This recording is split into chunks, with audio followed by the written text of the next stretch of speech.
ეს რეჟიმი არანაირად არ იყო ორიენტირებული საკუთარი მოსახლეობის კეთილდღეობაზე. ბოლივარული მილიცია, რომელიც დაკომპლექტებულია ცნობილი კრიმინალებით და ეს კრიმინალები ცემაში კლავენ ადამიანებს, ოპონენტებს. ათასობით მოკლული, ათასობით დაპატიმრებული. ყველა არჩევნები მასთან გაყალბებული და შესაბამისად ის არ წარმოადგენდა ქვეყნის ლეგიტიმურ ხელისუფლებას. სხვერპლის გარეშე 30 წუთში აიყვანა უზარმაზარი სახელმწიფოს მეთაური საკუთარ რეზიდენციიდან. რა ბერკეტი ქონდა რუსეთს, რომ ამერიკისთვის ხელი შეეშალა ვენესუელაში რამე ღონისძიების განხორციელებისათვის, რომ ამერიკა დამჯდარიყო და მოელაპარაკებინა რუსეთთან რამეზე. თუ არ მოეგებიან გონს, მათაც იგივე დაემართება. უარესი დაემართება. რომ მონდოს დოქტრინა არავითარ საერთაშორისო სამართლებრივ ლოგიკაში არ ჯდება. ჩინეთმა დაუშვა ფალსტარტი, ცოტა ადრე მოუვიდა. რუსეთს ომზე, კონვენციურ ომზე მივკეთ, გამოდის ჰიბრიდული, არაკონვენციური ომი. რა წარმატებები აქვს რუსეთს ისეთი, რომ ივაჭროს. ნახეთ, რომ ყველა წინა დემონსტრაცია სიცხში ჩაახშო მართლა საერთოს რეჟიმმა, მაგრამ არავინ არაფერს არ გაუცვლის. რომ გაგიცვალონ, ამისათვის ერთი შენ თვითონ უნდა გქონდეს ძალა. ტრამპის ადმინისტრაცია მაინც და მაინც პროუკრაინულად არ გამოირჩევა და მაქსიმუმ 10 წელიწადში ევროკავშირი უნდა იქცეს ისეთ ძალად, რომელიც რეგიონს თავის თავზე აიღებს.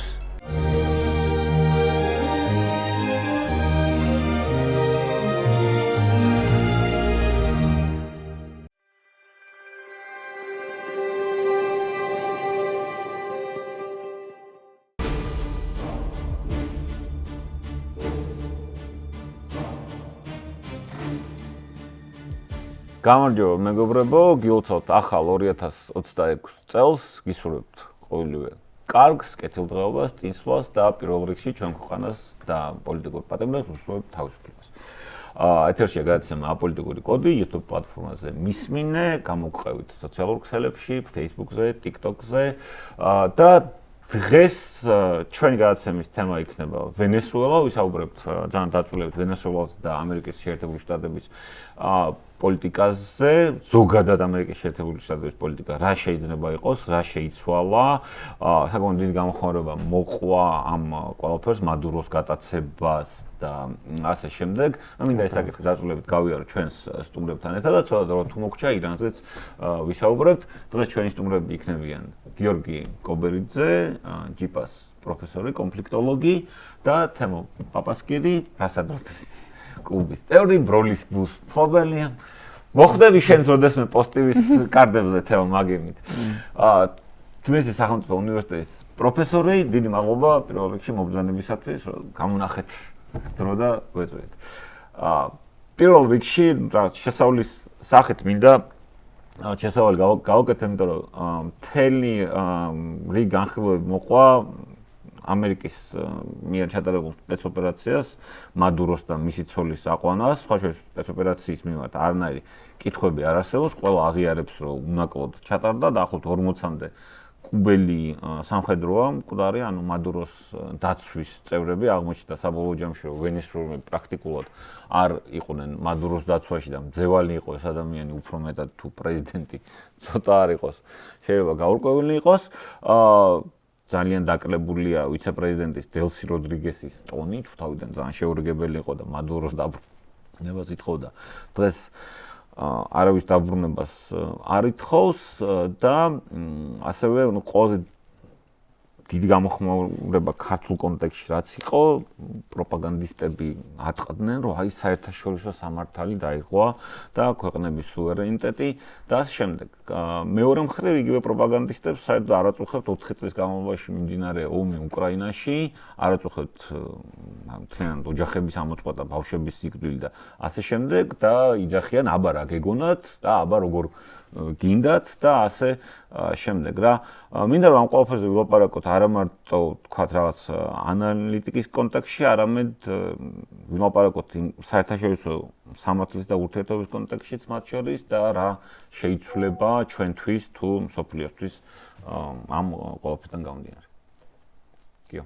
კაი, დავიწყოთ თავად უშუალოდ საერთაშორისო სამართლის ლოგიკით, რომელზეც ხშირად საუბრობენ ხოლმე, რომ თითქოს რაღაც დაირღვა და მოდი დავიწყოთ პირველივე პრინციპის განხილვით, რომელსაც ქვია responsibility to protect. ეს არის საკმაოდ ახალი პრინციპი საერთაშორისო სამართალში, დაახლოებით 22 წელიწადი არსებობს, რომელიც გულისხმობს სახელმწიფოს ვალდებულებას რომ დაიცვას საკუთარი მოსახლეობა. და თუ საკუთარ მოსახლეობას ის არ ვერ იცავს, ამის ვალდებულება ნაწილდება საერთაშორისო საზოგადოებაზე და თუ საერთაშორისო საზოგადოებაში არსებობენ ისეთი მოქმედი პირები, როგორიც არის რუსეთი და ჩინეთი, რომელიც ბლოკავს ამ ადამიანების დაცვას, მაშინ შეიძლება აიღოს რომელიღაცა სახელმწიფომ ეს ვალდებულება მიუხედავად იმისა ბლოკველი სახელმწიფოების მოსწონ თუ არა ეს. რასაც ჩვენ ბოლო 15 წელიწადია ვადევნებთ თვალს ვენესუელაში, ეს არ არის პოლიტიკურად ჩანსაღი მოვლენა. ეს არის მოსახლეობის მიზანმიმართული დამშევა და მოსახლეობის მიზანმიმართული ტერორი. იმიტომ რომ აქ არ არის საუბარი ადამიანების უბრალოდ დაკავებაზე.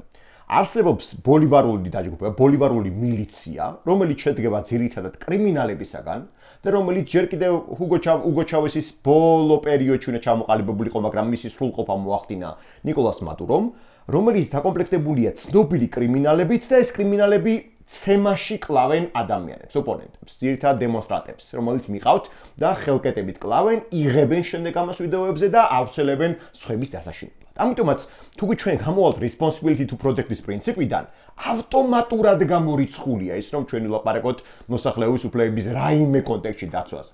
მადუროს რეჟიმია, რომელიც დამშეულ მოსახლეობას მოუწოდებდა საკუთარი შინაური ცხოველების შეეჭამათ, დაეკლათ და შეეჭამათ, იმიტომ რომ შიმშილი აღარ ყოფილიყო. მაგრამ რეალურად ფული, რომელიც ნავთობდოლარებიდან გამომდინარეობდა პეტროდოლარებზე ამაქვს საუბარი, რომელიც დაახლოებით 800 მილიარდი იყო, ილექებოდა იგივე პორტუგალიის ბანკებში, ანდორას ბანკებში და 2021 წელს აღმოაჩინეს 10 მილიარდ დოლარზე მეტი უშუალოდ შვეიცარიის ანგარიშებზე. ამიტომაც იმაზე საუბარი, რომ თითქოს ვენესუელა ვიღაცის უფლებებს იცავდა და ვენესუელას ხელისუფლება წარმოადგენდა ლეგიტიმურობას, თუნდაც იქიდან გამომდინარე არის აბსურდული, რომ ვენესუელაში ყველა არჩევნები ნიკოლას მადურომ გააყალბა, მათ შორის 2013 წლის პირველივე არჩევნები, რომელიც ვითომ 1.5%-ით მოიგო. ყველა არჩევნები მასა გააყალბებული და შესაბამისად ის არ წარმოადგენდა ქვეყნის ლეგიტიმურ ხელისუფლებას და შესაბამისად ვერანაირ სუვერენიტეტზე ვერ ვილაპარაკებ, იმიტომ რომ სუვერენი, რომელიც სუვერენიტეტის გამოხატულება უნდა იყოს, ნიკოლას მადუროზე მაქვს საუბარი, იყო ფიზიკურად არალეგიტიმური, ანუ არალეგალური პრინციპში, რადგან ის არ წარმოადგენდა ვენესუელელი ხალხის პოლიტიკურ ნებას. და მესამე ერთ-ერთი მთავარი პრინციპი, როდესაც ჩვენ საუბარი გვაქვს საერთაშორისო სამართალზე, არ უნდა დაგვაუწყდეს, რომ ის ყოველთვის ვრცელდება იმგვარ სუბიექტებზე და ობიექტებზე, რომლებიც არ არიან ტერორისტები და არ არიან ნარკოკარტელების ლიდერები. რაც შეეხება მზეების კარტელს, ეს მზეების კარტელი არ არის ჰაერიდან ჩამოვარდნილი კარტელი, ხო? იმიტომ რომ მათ შორის გვერდზე სამეზობლოში არსებობს კოლუმბიური კარტელები, ცნობილი იყო იგივე FARC-ი, რომელიც ჯერ კომუნიზმიდან დაიწყო და შემდგომ გადაიზარდა, მაგრამ რაღაცა რეალურ კარტელად ჩამოყალიბდა და იქვე ELN-ი, რომელიც ასევე კომუნისტური დაჯგუფება იყო და საზღვარზე მოქმედებდა და ვენესუელაში შეაღწია მან, ხო? ამიტომაც ჩვენ როდესაც საუბარი გვაქვს ნარკოვაჭრობაზე და ნარკოტერორიზმზე, რომლის სხვათა შორის ფლორესი მისი მეუღლე მადუროს მეუღლეა მოაზრებული ერთ-ერთ ლიდერად და იგივე სხვათა შორის როდრიგესიც იყო საუბარი ახლანდელ ვიცე-პრეზიდენტად, ვინც პრეზიდენტად იყო დანიშნული.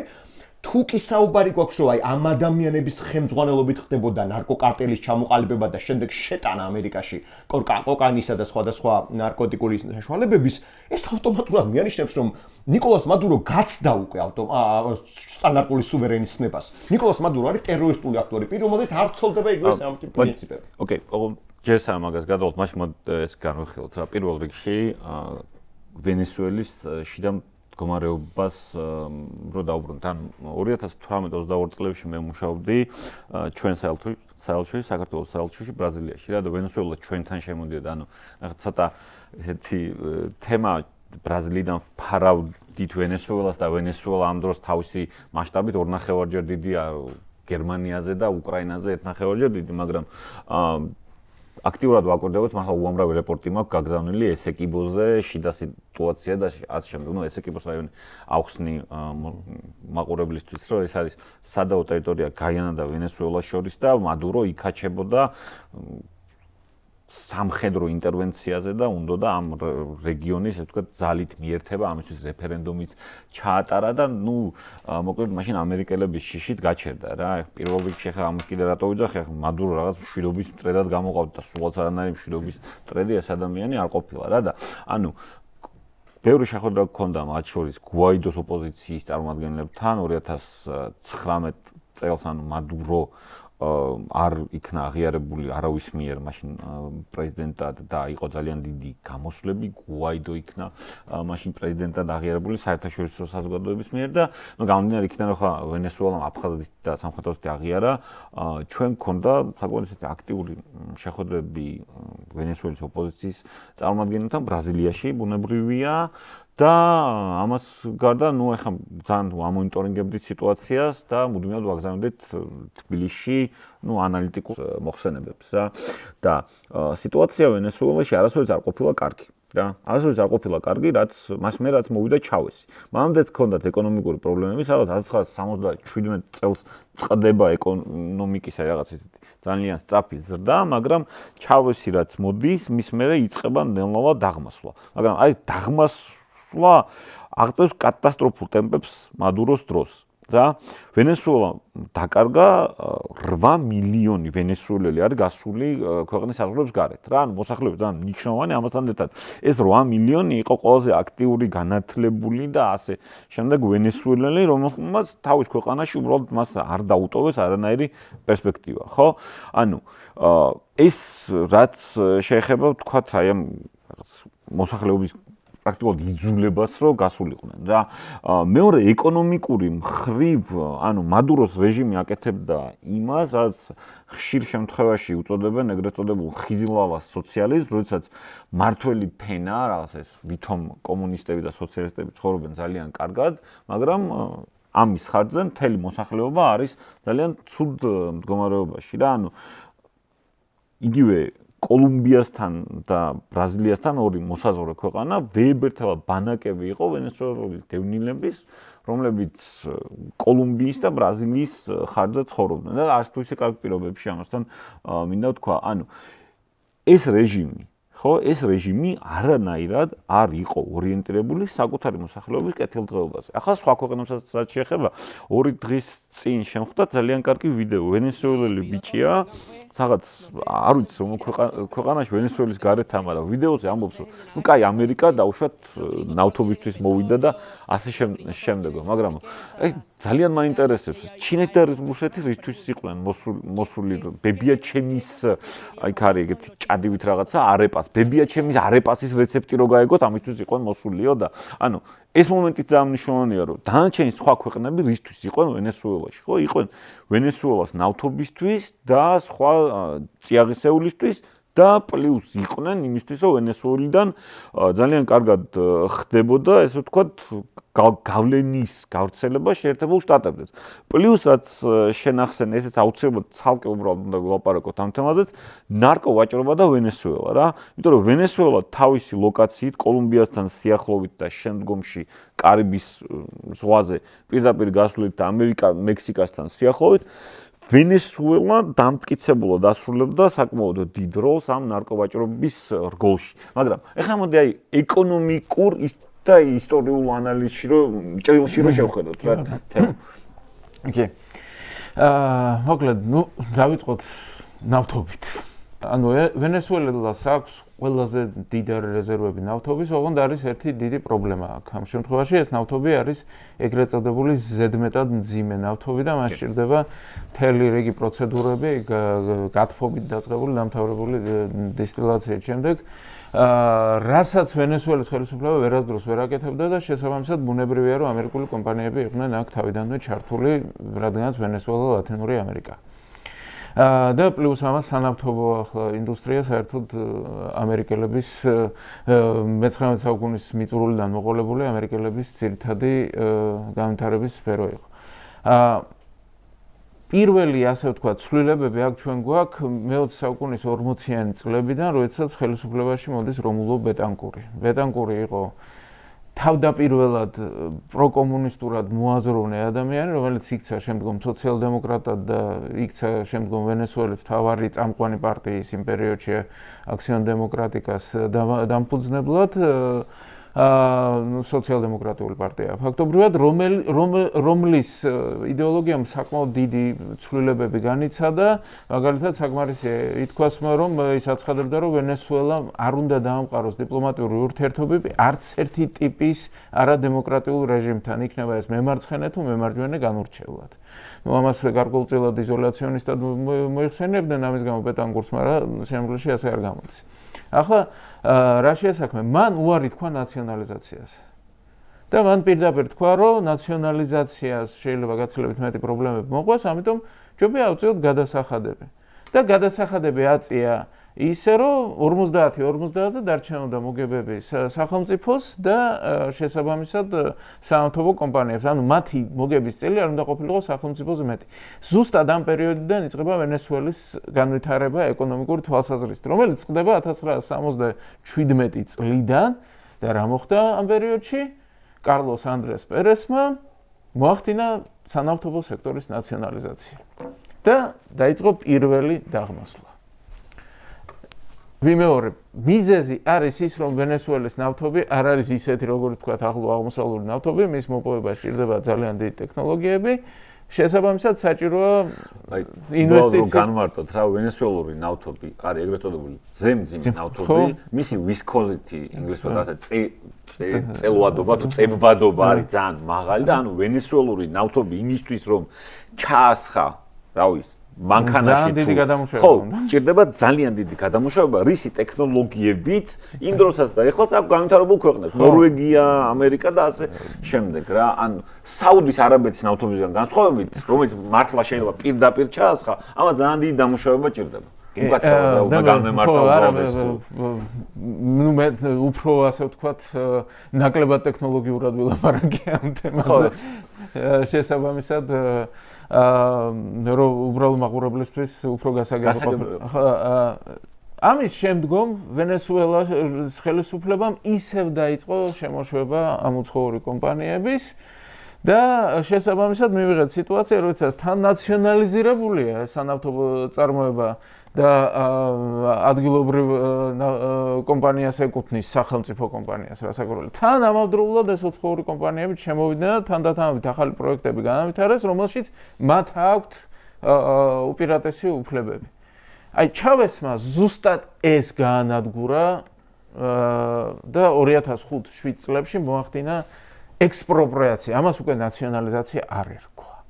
იმიტომ რომ ამ ვითომ გამოაცხადა ნაციონალიზაცია, მაგრამ სიამოვნებაში ფაქტობრივად იყო ექსპროპრიაცია და კომპანიების ნაწილი სხვა შორის ამას დათანხმდა, ვთქვათ, იგივე ამერიკული შევრონი ამას დათანხმდა, ნორვეგიელების დათანხმდნენ, მაგრამ არ დათანხმდა ორი ამერიკული კომპანია, ExxonMobil და ConocoPhillips, რომლებმაც უჩივლეს. ნუ მათ წაართვეს გასაგებია თავიანთი წილები, წაართვეს თავიანთი პროექტები და ასე შემდეგ უჩივლეს ვენესუელას და შედეგად მივიღეთ ის, რომ ერთ-ერთი ყველაზე დიდი გადასახადი არის დაკისრებული საერთაშორისო სასამართლოს მიერ ვენესუელაზე, თითქმის $9 მილიარდი, რომელიც მარტო ConocoPhillipsისთვის არის გადასახდელი და კიდე არის ესე იგი რომ ამ 7 მილიარდია უფრო ზუსტად თუ იქნებით, მაგრამ იქ იმდენი რაღაცა საურავი და ის ემატება კიდევ რომ ზუსტი თანხის განსაზღვრა დღეს გართულდება, თითქმის 2 მილიარდია, ნუ მილიარდ ნახევარზე მეტი არის ExxonMobil-ისთვის ასევე გადასახდელი ვენესუელის მთავრობის მიერ რაღაც ნაწილი გადაიხადა, აღინიშნოს თავიდან ოღონდ მცირე შედარებით 200 რაღაცა მილიონი. და ანუ რეალურად როდესაც მივუდგებით, ასე შევხედავთ, ხო თითქოს მართლაც ამერიკა ნავთობისთვის იბრძვის, მაგრამ ეს ამ შემთხვევაში ვენესუელასაც გამოადგება.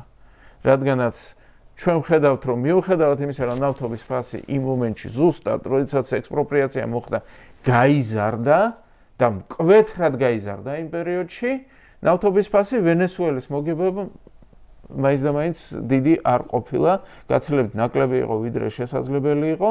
რატომ? იმიტომ რომ ვერ ახერხებენ ისე წარმოებას, როგორც საჭიროა ჯერ და მეორე და მოყვნენ გარკვეულ ბლოკადაში, ამ შემთხვევაში ამერიკის შეერთებული შტატები დამართალია დრო-დადრო იქ ვითარება იცვლებოდა, ხან ყიდულობდა ამერიკის შეერთებული შტატები ამ ნავთობს, ხან წყვეტდა, მაგრამ ფაქტი ის არის, რომ რეალურად ჩინეთმა და რუსეთმა ვერ ჩაანაცვლა ამერიკული ტექნოლოგიები ამ შემთხვევაში და პლუს ამას როდესაც წავიდა ფაქტობრივად ძარცვა ხელისუფლების მხრიდან და ეს თანხები ჩვენ გვახსოვს ალბათ რა ვიცი ახლა არის ალბათ კატეგორია მსმენელის რომელსაც ახსოვს როდესაც მადურომ განაცხადა რომ 10%-ში უნდა გაიყიდოს სუპერმარკეტებში ყველა პროდუქცია ტექნიკის საყოფაცხოვრებო ტექნიკის რაც იყიდებოდა ხალხი რო ეზიდებოდა ამ ტელევიზორებს, არც მანქანებს და ასე შემდეგ და პრაქტიკულად ყველა გავიდა ქვეყნიდან ყველა მწარმოებელი იმიტომ რომ რა აზრი აქვს შენ პროდუქციის შეტანას თუ ხელისუფლება წაგართმევს და 10%-ში გაყიდეს ამ თვითღირებულებას ბევრად ნაკლებად გაყიდეს გამოიწვია მუდმივი დეფიციტი, ამასაც გაექცა მოსახლეობა, ძირითადად მოსახლეობის გაქცევა ზუსტად მაშინ დაიწყო, მაგრამ პიკს მიაღწია უკვე რეპრესიების პერიოდში 2019 წლიდან მოყოლებული, როდესაც ახლა 8 მილიონი არის ის მონაცემი, რომელიც არის ოფიციალურად დადგენილი და შეიძლება მეტიც იყოს. ამას უკვე ამის დადგენაც უკვე ჭირს. 1000-ობით მოკლული 10,000-ობით დაპატიმრებული ტყვეობაში მყოფი ხალხი და სიტუაცია ისეთი რომ ამერიკის ჩარევა ამ შემთხვევაში და მადუროს განეიტრალება და მოცილება ასე ვთქვათ ამ განტოლებიდან რეალურად შესაძლებას ხდის რომ ეს სიტუაცია როგორმე დაალაგდეს ერთხელ და სამუდამოდ ახლა არაფერი არ ალაგდება ამ ქვეყნად მაგრამ არ გახნით ისე რომ ვენესუელის ხალხმაც ამოისუნთქოს ამ შემთხვევაში ხო, ანუ დიდი კეთილის ყოფილი და რაღაცა ხალიფა ჰარუნ არ-რაშიდი ნავად არ იყო მადურო და კიდე ერთი მომენტი ვენესუელა თუ თავისი ნავთობის მარაგებით არის სოფლიოში ნომერ 1 სამაგიერო და საუთარბეთზე მეტი აქვს, ხო? სამაგიეროდ ჩავესის და მადუროს პერიოდში ვენესუელის ნავთობის წარმოებამ რეალურად ციფრებში იმდენად მოიკლო, რომ დღეს ვენესუელა სადღაც 20-ულშიც კი არ შედის ნავთობის მოპოვების რაოდენობით. ანუ მარაგი კი აქვს დიდი, მაგრამ რეალურად რასაც მოიპოვებს, ძალიან ცოტაა რა. ზუსტად მაგი ვთქვი მე უბრალოდ ახლა ციფრებით არ მიხსენებია, რომ დაიკლო მკვეთრად, ანუ შემოსავალი არის 650,000 ბარელი დღეში არის ვენესუელა და სადღაც 5 მილიონი იყო რუსეთი და 6,5 მილიონია საუდის არაბეთი. ანუ კატასტროფულად დიდი ხო შევადაროთ ელემენტარულად ვენესუელის მოსახლეობის მდგომარეობა ჩავესისა და მადუროს ხელში მკვეთრად უარესდება და ვითარება ძალიან მძიმე ხდება ვენესუელის მოსახლეობისთვის და შევადაროთ მეზობელ გაიანას, სადაც სულ ახალი აღმოჩენილია ნავთობი და სადაც მოსახლეობის შემოსავალი გაიზარდა 5-ჯერ. იმ რაღაც 15 წელიწადში, იმიტომ რომ გაიანის ხელისუფლებამ სწორი პოლიტიკა ერჩია ამ ნავთობთან მიმართებაში. კი, იქ მოსახლეობაც მცირეა, მოდი ესეც ვაღიაროთ, მაგრამ ისიც აღსანიშნავია, რომ ხელისუფლებამ ძალიან სწორი პოლიტიკა წარმართა. კი, შენ ახლა გაიანა ახსენე და კიდე ეგ დეტალიც აუცილებლად უნდა იყოს ნახსენები რა, რომ ნიკოლას მადურო გარდა იმისა, რომ საკუთარი მოსახლეობის მიმართ იყო ჩვეულებრივი სასტიკი დიქტატორი, ხო ეხლა რაღაც ვიდეოებში კი შეიძლება ცეკვავს ძალიან სავალო და no word და რაღაცა, მაგრამ 1000-ობით მოკლული, დაკარგული, რომელიც ახლა 10 წელი დაკარგული ადამიანი გასაგებია იმასაც მოუვიდოდა, ხო? და დაჭერილი ქვეყნიდან განდევნილი და ამავდროულად საკუთარ მოსახლეობას. საგარეო პოლიტიკას რაც შეეხება მადუროს როცა შეეძლო კუნთების თამაში, კუნთები ათამაშა. ანუ გაიანა რაც შენახსენე, გაიანას აქვს ეგეთი ნავთობით მდიდარი რეგიონი, ესეკიბოს რეგიონი და ეს ესეკიბოს ტერიტორია არის სადაო ვენესუელასა და გაიანას შორის, მაგრამ საერთაშორისო არბიტრაჟით ეს ტერიტორია ანუ საუკუნეზე მეტია. საუკუნეზე მეტია. კი 1899-ში თუ არ ვცდები გამოტანი გააწყვეტილება, ანუ ეს ტერიტორია საერთაშორისო აღიარებულია როგორც გაიანას ტერიტორია, მაგრამ მადურომ ჩაატარა დიდი სამბით რეფერენდუმი, რომ გინდათ თუ არა რაღაც მამულიშვილო ვენესუელელნო რაღაც რომ ეს ტერიტორია ჩვენ დაგვიბრუნდას, ნუ ეხლა მოსახლეობამაც 90%-მა თქვა რომ კი გვინდა, როგორ არა და აპირებდა სამხედრო ოპერაციას, ანუ ჩვეულებრივ ოკუპაციას აპირებდა პატარა ქვეყნის, ახლა ვენესუელას ეს გაიანა ზომებიდან გამომდინარე გამოუვიდოდა უპრობლემოდ, მაგრამ საბოლოო ჯამში ამერიკამ გააჩერა, ხო? ხო ესე იყო. კი, თან უნდა თქვათ, რომ ინგლისურენოვანი სახელმწიფოა გაიანა, ეს დეტალი კი მნიშვნელოვანია და ის უნდა თქვათ, რომ ვენესუელას სახელმწიფო დროშაზე მერვე ვარსკვლავი დამატებული არის სწორედ უგო ჩავესის პერიოდის ბოლო პერიოდში, როდესაც ესეკიბოზე დაიწყო საუბარი და შემდგომ მისი სრული ადაპტაცია მოახდინა ნიკოლას მადურომ, თორე სინამდვილეში მისი დროშა, ანუ ვენესუელას დროშა შედგება მხოლოდ 7 ვარსკვლავია იმ დროშისაგან და ეს ძალიან საინტერესო დეტალია სხვადასხვა. ხო, როგორც ყველა ეგეთი ქვეყანა, როდესაც ლოზუნგებიდან უკვე შიმშილისკენ მიდიან, მერე საგარეო მტერი თუ არიან საშინაო, როგორც წესი პაულობენ ხოლმე და აი ამ ერთთან ბრძოლაში ცდილობენ, რომ მოსახლეობის ყურადღება გადაიტანონ, მაგრამ ეს ვენესუელას ისევ და ისევ ამერიკის ფაქტორის გამო მაშინ არ გამოუვიდა. ეხლა უშუალოდ რო ვისაუბროთ ვენესუელის შიდა სიტუაციაზე, რაც მადუროს შემთხვევაშიც გამოჩნდა. მადუროს ვერ აიყვანდნენ შიდა ინფორმაციის გარეშე. თან კარგად სტრუქტურირებული ქსელი უნდა გქონდეს მაგდონის ინფორმაცია რომ მიიღო რა.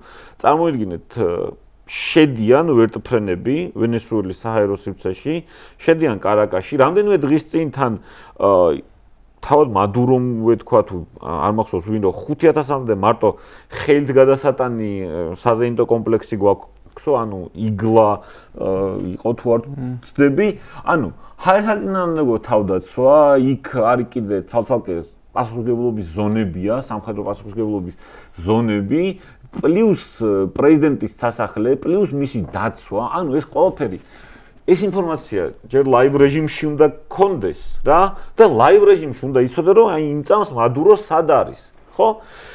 იმიტომ რომ 30 წუთში 5 მილიონიანი ქალაქიდან ქვეყანა, რომელიც გერმანიაზე 2.5-ჯერ დიდია და უკრაინაზე 1.5-ჯერ, როგორც დასაწყისში ვთქვი. ეს ყველაფერი რომ მოახერხო შიდა ინფორმაციის გარეშე, თან მაღალი დონის შიდა ინფორმაციის გარეშე, შეუძლებელია, რო ვივარაუდოთ, მადურო გაყიდა ან დელსი როდრიგესმა, ან პადრინო ლოპესმა, თავდაცვის მინისტრმა, დელსი როდრიგეს ვიცე-პრეზიდენტი, პადრინო ლოპესი თავდაცვის მინისტრი, ან დიოსტადო კაბელო, შინაგან საქმეთა მინისტრი. ან სამივე ერთად, ხო. რომელიმე, მან ხო არ კიდე ვენესუელაში არის ორი სახის დაზვერვა, ხო? სამხედრო დაზვერვა და შიდა დაზვერვა. ესე ვთქვათ, დაზვერვის შეფები თვად ესე ვერ გაყიდნენ, მაგდენი ვერ გარისკავდნენ და პლუს მაგდენის საშუალება ვერ ექნებოდათ რა. ოღონდ ვიღაცამ ძალიან მაღლიდან გაყიდა. ეგ შეუძლებელია რაღაც რეგიონალური დონის გენერალი მაგას ვერ გაყიდა რა და პლუს ამას ემატება ის რომ ვენესუელას საკითხს სავარაუდოდ კურირებს რუბიო, ტიპი რომელიც არის ყველაზე მეტად პრინციპში პროფესიონალი და ყველაზე კომპეტენტური, მაგას ყველა აღიარებს ტრამპის ადმინისტრაციაში. პლუს არის კუბელი ემიგრანტების შთამომავალი და დიდი სიმპათიებით არ გამოიჩვენა ზეპირად იცის ეს მთელი საბჭოთა და რუსული პროპაგანდა და უშუალოდ როგორ მოქმედებს რა და შემდგომ განცხადებებიც რაც არის ოღონდ ესეც მინდა რომ განვიხილოთ დელსი როდრიგესი როგორც რაღაც კომპრომისული კანდიდატურა რა. ოღონდ ეს დელსი როდრიგესიც რომ განვარტოთ საქართველოს რეალობაზე რომ მოვარგოთ, რეალურად როგორი სცენარი ხატება, იცი რომ ვიღაცამ რომ მოიტაცოს ბიძინა ივანიშვილი და კობახიძესთან რომ დადოს კომპრომისული შეთანხმება. მართლა ერთ-ერთი ეგ სიტუაცია გამოდის, ხო?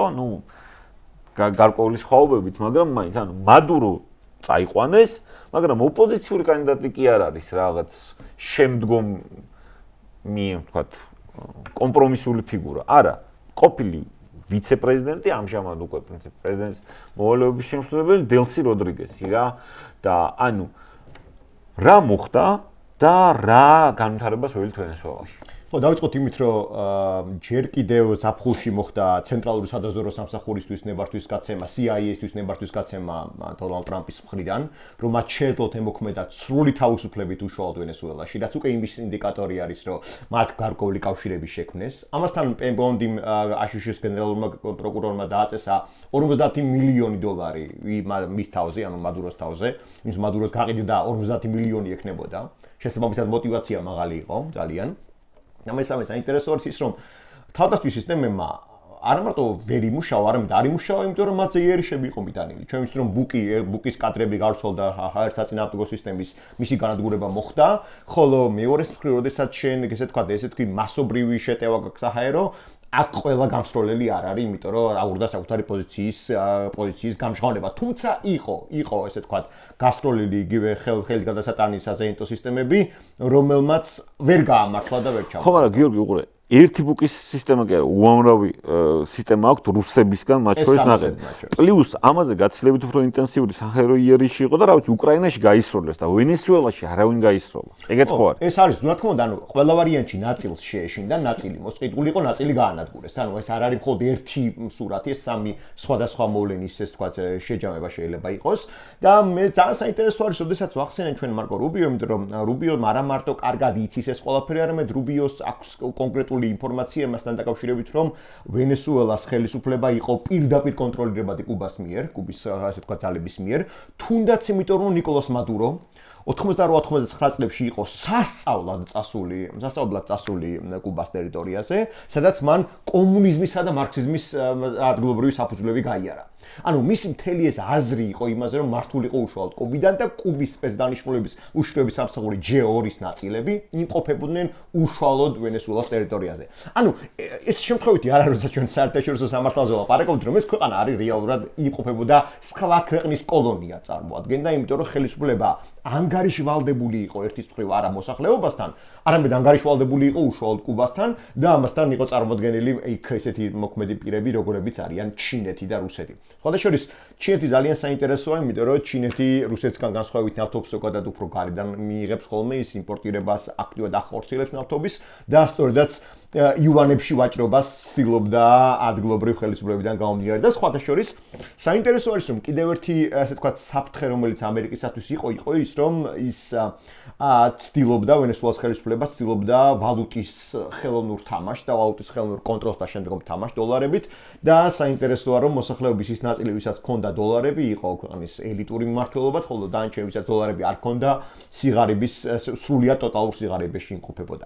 ახლა ჩვენ უშუალოდ ამ ოპერაციის დეტალებზე გავიაროთ და შევხედოთ, უნდა დავინახოთ კიდევ ერთი ფაქტი.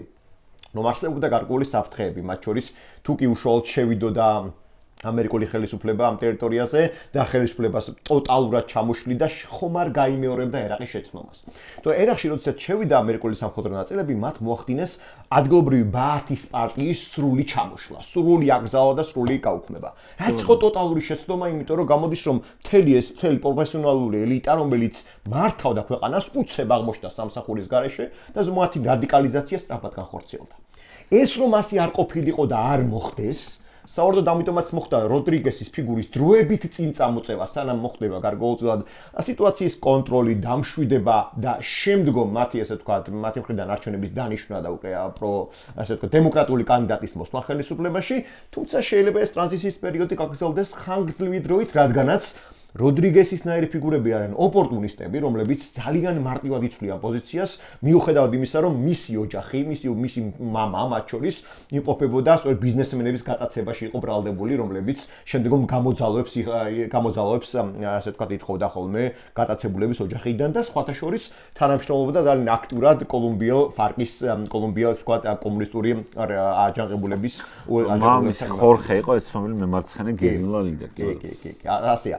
შესაბამისად ამერიკელებმა ესე ვთქვათ შეცდომების გათვალისწინების ფონზე ახლა ცდილობენ ფრთხილი სტრატეგია არჩიონ და შეიძლება ვთქვათ რომ ოფიციალურადაც პრეზიდენტის არყოფნის შემთხვევაში შეუძლია 1 თვის განმავლობაში 30 დღის განმავლობაში დანიშნოს ვიცე-პრეზიდენტმა ახალი არჩევნები და ეს ერთგვარად ლეგალური საფუძველია ამერიკის შეერთებული შტატების მხრიდან და შემდგომ ამ არჩევნების შედეგად მოსული კადრი ვინც იქნება ამ შემთხვევაში ის შეიძლება იყოს გამარჯვებული. თუმცა ისიც უნდა აღვნიშნოთ რომ წმინდად სამართლებრივად შობს და ედმონდონ გონსალესი ის ადამიანი ვინც 2024 წელს არჩევნები მოიგო რეალურად ვენესუელაში და საერთაშორისო საზოგადოების დიდმა ნაწილმა სწორედ ის აღიარა გამარჯვებულად, სწორედ ის წამოეწია წინ ახლა ამერიკის შეერთებულ შტატებს და თუნდაც ეს როდრიგესის საკითხში მას დროებით ყოფილიყო ის ხელისუფლებაში და შემდგომ გადადგომისთანავე ძალაუფლებას აიღებდა ხელში სწორედაც რეალურად გამარჯვებული 2024 წლის კანდიდატი ვენესუელაში, რომელიც რეალ დევნილი აღმოჩნდა სწორედაც მადუროს მიერ და ის ესპანეთში გაიქცა, სხვათა შორის ესეც ძალიან საინტერესო დეტალია. და ბოლოს ერთი რაც შეიძლება ასევე შეჯამებისაბრემ თქვათ არის ის, რომ მადუროს კლანი რეალურად, რომელზეც საუბარი არის, ან ოპერაციისას მისი კლანის ნაწილი დაახლოებული ფიგურები დაიღუპნენ. ესენი არ არიან მხოლოდ თანამდებობის პირებზე მყოფი, იმიტომ რომ ჩვენ როდესაც ვაანალიზებთ ვენესუელას, ან მის მსგავს სახელმწიფოებს, ეს არ არის ტიპური სახელმწიფო. ეს არის კლანი. და კლანი არ არის აუცილებელი მართავდეს უშუალოდ ყველა თანამდებობებიდან. აი, ცნობილი ამბავია, რომ რუსეთში ერთგვარი ჰიბრიდი მოხდა თანამდებობების ყოფი პირებისა და ოლიგარქების და სილოვიკები ეწოდა მათ, ხო? მსგავსი ბოლომდე ჰიბრიდიზაცია არ მოხდარა. გარკვეულად არსებობენ გავლენიანი ოლიგარქები და ბიზნესმენები, რომლებიც მადუროს კარზე არიან, ან სამხედრო ფიგურები, რომლებიც მადუროს კლანზე არიან, მაგრამ პირდაპირ არ იყვნენ წარმოდგენილები და შესაბამისად თუ კი მართლაც დადასტურდა, რომ მათი ლიკვიდაცია და მათი განეიტრალება განხორციელდა ამერიკის შეერთებული შტატების მიერ, მაშინ სავარაუდო არის, რომ მადუროს ეს კლანის ეს მთავარი ბირთვი და დასაყრდენი უბრალოდ გამოცვლილია და როდრიგესი ან დროებით შეასრულებს მოვალეობას და არჩევნებამდე მივა, ან მეორე ვარიანტი იქნება და მართლაც ის შეიცვლის პოზიციას და გახდება ამერიკის ხელში ერთგვარი მართველი ფიგურა. უბრალოდ შემდგომში შენ ალბათ ვისაუბრებთ, მაგრამ ნავთობთან დაკავშირებით უბრალოდ მინდოდა მეთქვა, რომ ამერიკული мотиваცია ჩემი აზრით ნავთობთან მიმართებით იყო ნამდვილად ეკონომიკური, ამაზე არ დაობთ, რა თქმა უნდა ეკონომიკას მას მნიშვნელოვანია ნავთობი, მაგრამ გადამწყვეტი мотиваცია მაინც შეიძლება ყოფილიყო ის, რაც მოგვიანებით გააჟღერა დონალდ ტრამპმა და ეს იყო სწორედაც მონროს დოქტრინა, რომელიც გულისხმობს, რომ დასავლეთ ნახევარსფეროში ამერიკის შეერთებული შტატები ცდილობს გარე ძალების საყრდენები, ანუ შემთხვევაში რუსეთის, ჩინეთის ან ევროპის ან ნებისმიერი სხვა საყრდენები ამ ტერიტორიაზე სრულიად მოშალოს, იმიტომ რომ ამით მას პრობლემები რეალურად არ შეექმნას, რაც რა თქმა უნდა სამართლებრივად არანაირ ლოგიკაში არ ჯდება, მაგრამ ეს არის პოლიტიკურ დოქტრინალური პრინციპი და რა თქმა უნდა ამ პრინციპს უჭერს ამერიკის შეერთებული შტატები მხარს ბოლო 2 საუკუნეა, როდესაც უშუალოდ პრეზიდენტმა მონრომ შეიმუშავა აღნიშნული დოქტრინა. კი ბატონო, სანამ თემასთან გადავალ, უბრალოდ მაინც რაღაც რო განმარტოთ. ანუ ვენესუელაში ხელისუფლება რაღაცნაირად რო დავყოთ რა, თავიდან ჩავის მოსვლის მერე ძალიან იდეოლოგიურად ეს ჩავიზმო, რაც არის ჩავისტები და რაღაც ეს მემარცხენე ტიპები იყვნენ რა. კი. დაახლოებით მართლა შეიძლება დღევანდელ ქართულ ოცნებას შეადარო ამ ხრივ, იმიტომ რომ იდეოლოგიურად დაცლილი ტიპები არიან დღეს.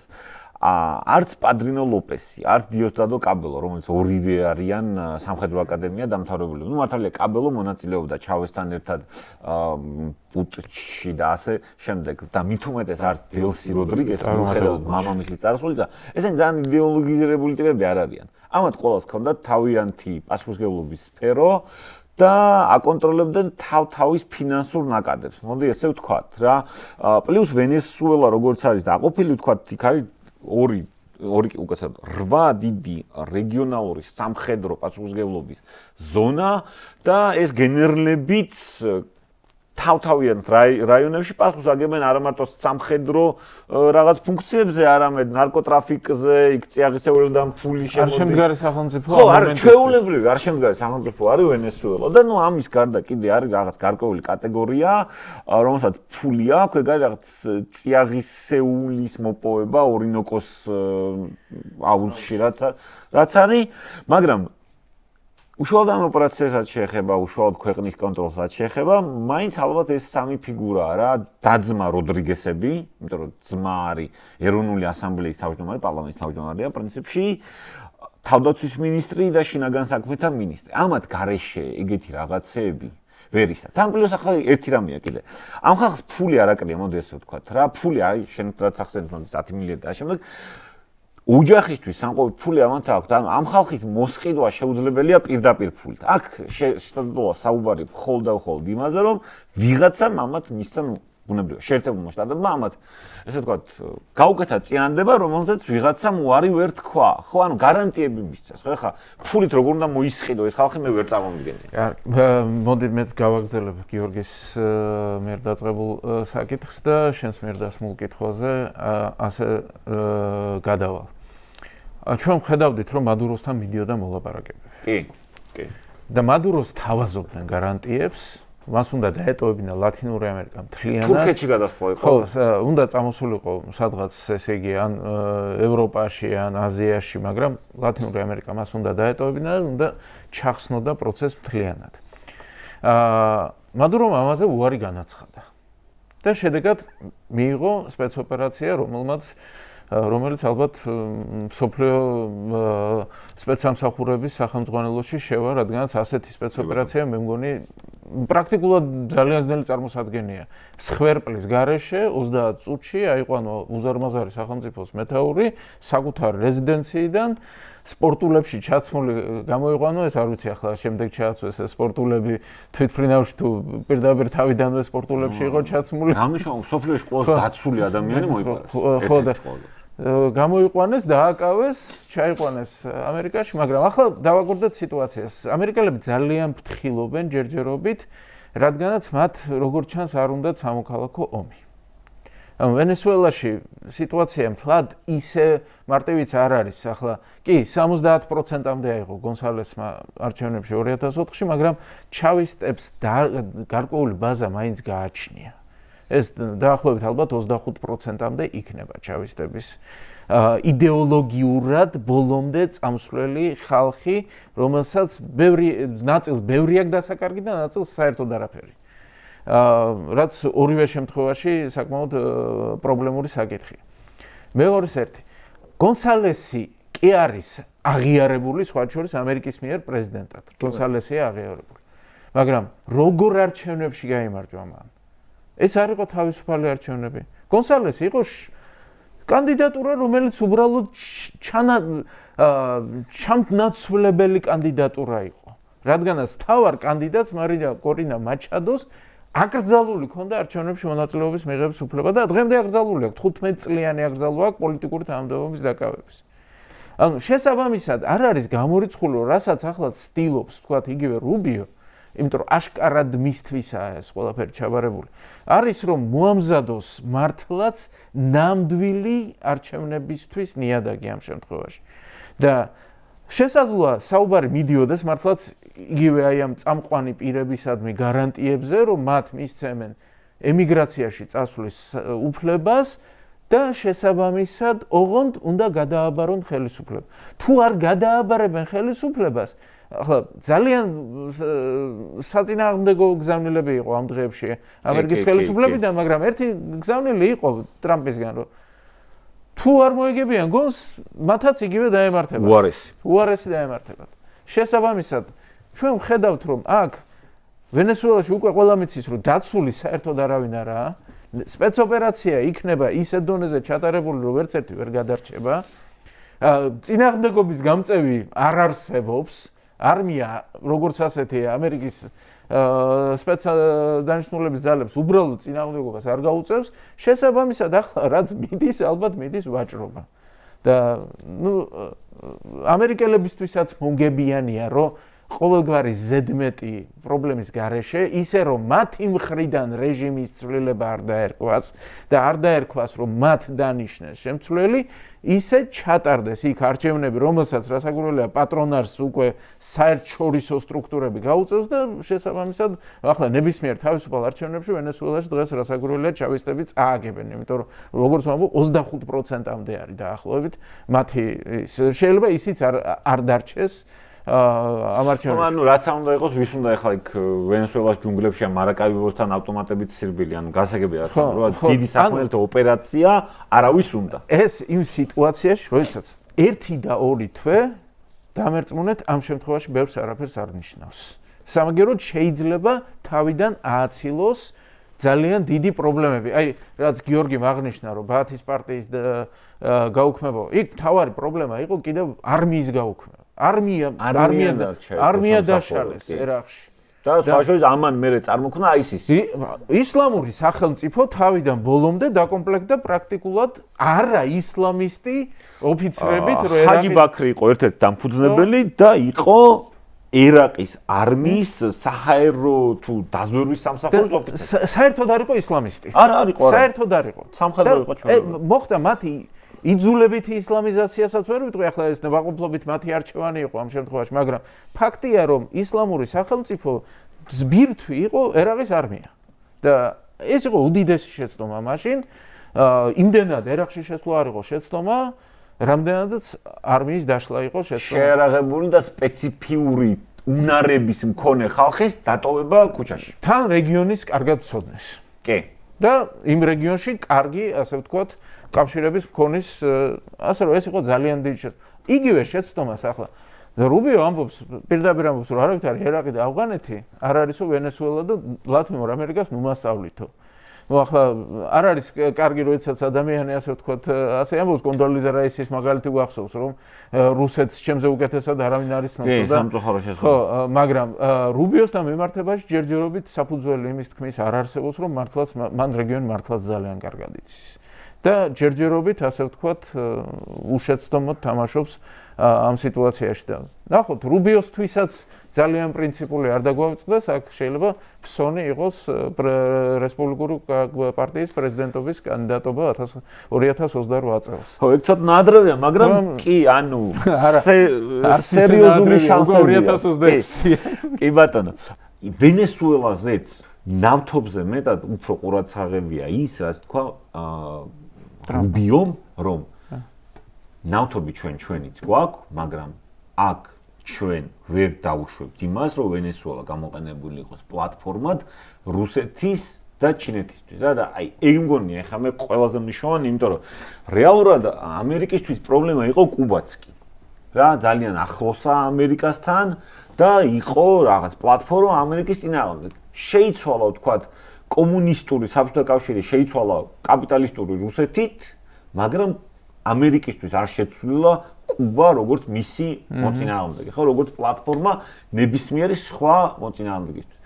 ნიკარაგუა და კუბა ახლა თავისი თქვათ ზომით ორ მცირე ქვეყანაზეა საუბარი. ახლა ვენესუელას ზომის ქვეყანა, რომელიც არის მკვეთრად ანტიამერიკული, რომელიც არის დასაყრდენი რუსეთის, არის დასაყრდენი ჩინეთის, აი რა ჯანდაბოდ უნდა და ამერიკთან. აქ უფრო მე მგონია რომ ეს ინტერესი იყო ვიდრე ნებისმიერ რაღაც ეკონომიკური ინტერესი, იმიტომ რომ ვენესუელას ნავთობის ეკონომიკის მოქოქვა ძალიან დიდი ინვესტიციები და დაჯერება პრაქტიკულად თავიდან არის მოსაქოქი ვენესუელის ნავთობის ინდუსტრია რა. იმდენად უკან დახია ამ ჩავისმა. აი ამაზე რას ფიქრობთ რა? თემა შენ გადავიწვევ შტოში. ხო, აბსოლუტურად სწორია, იმიტომ რომ ჩვენ ხედავთ ახლა რომ სხვა სამყარო გვაქვს ახლა დღეს და ამერიკის შეერთებული შტატების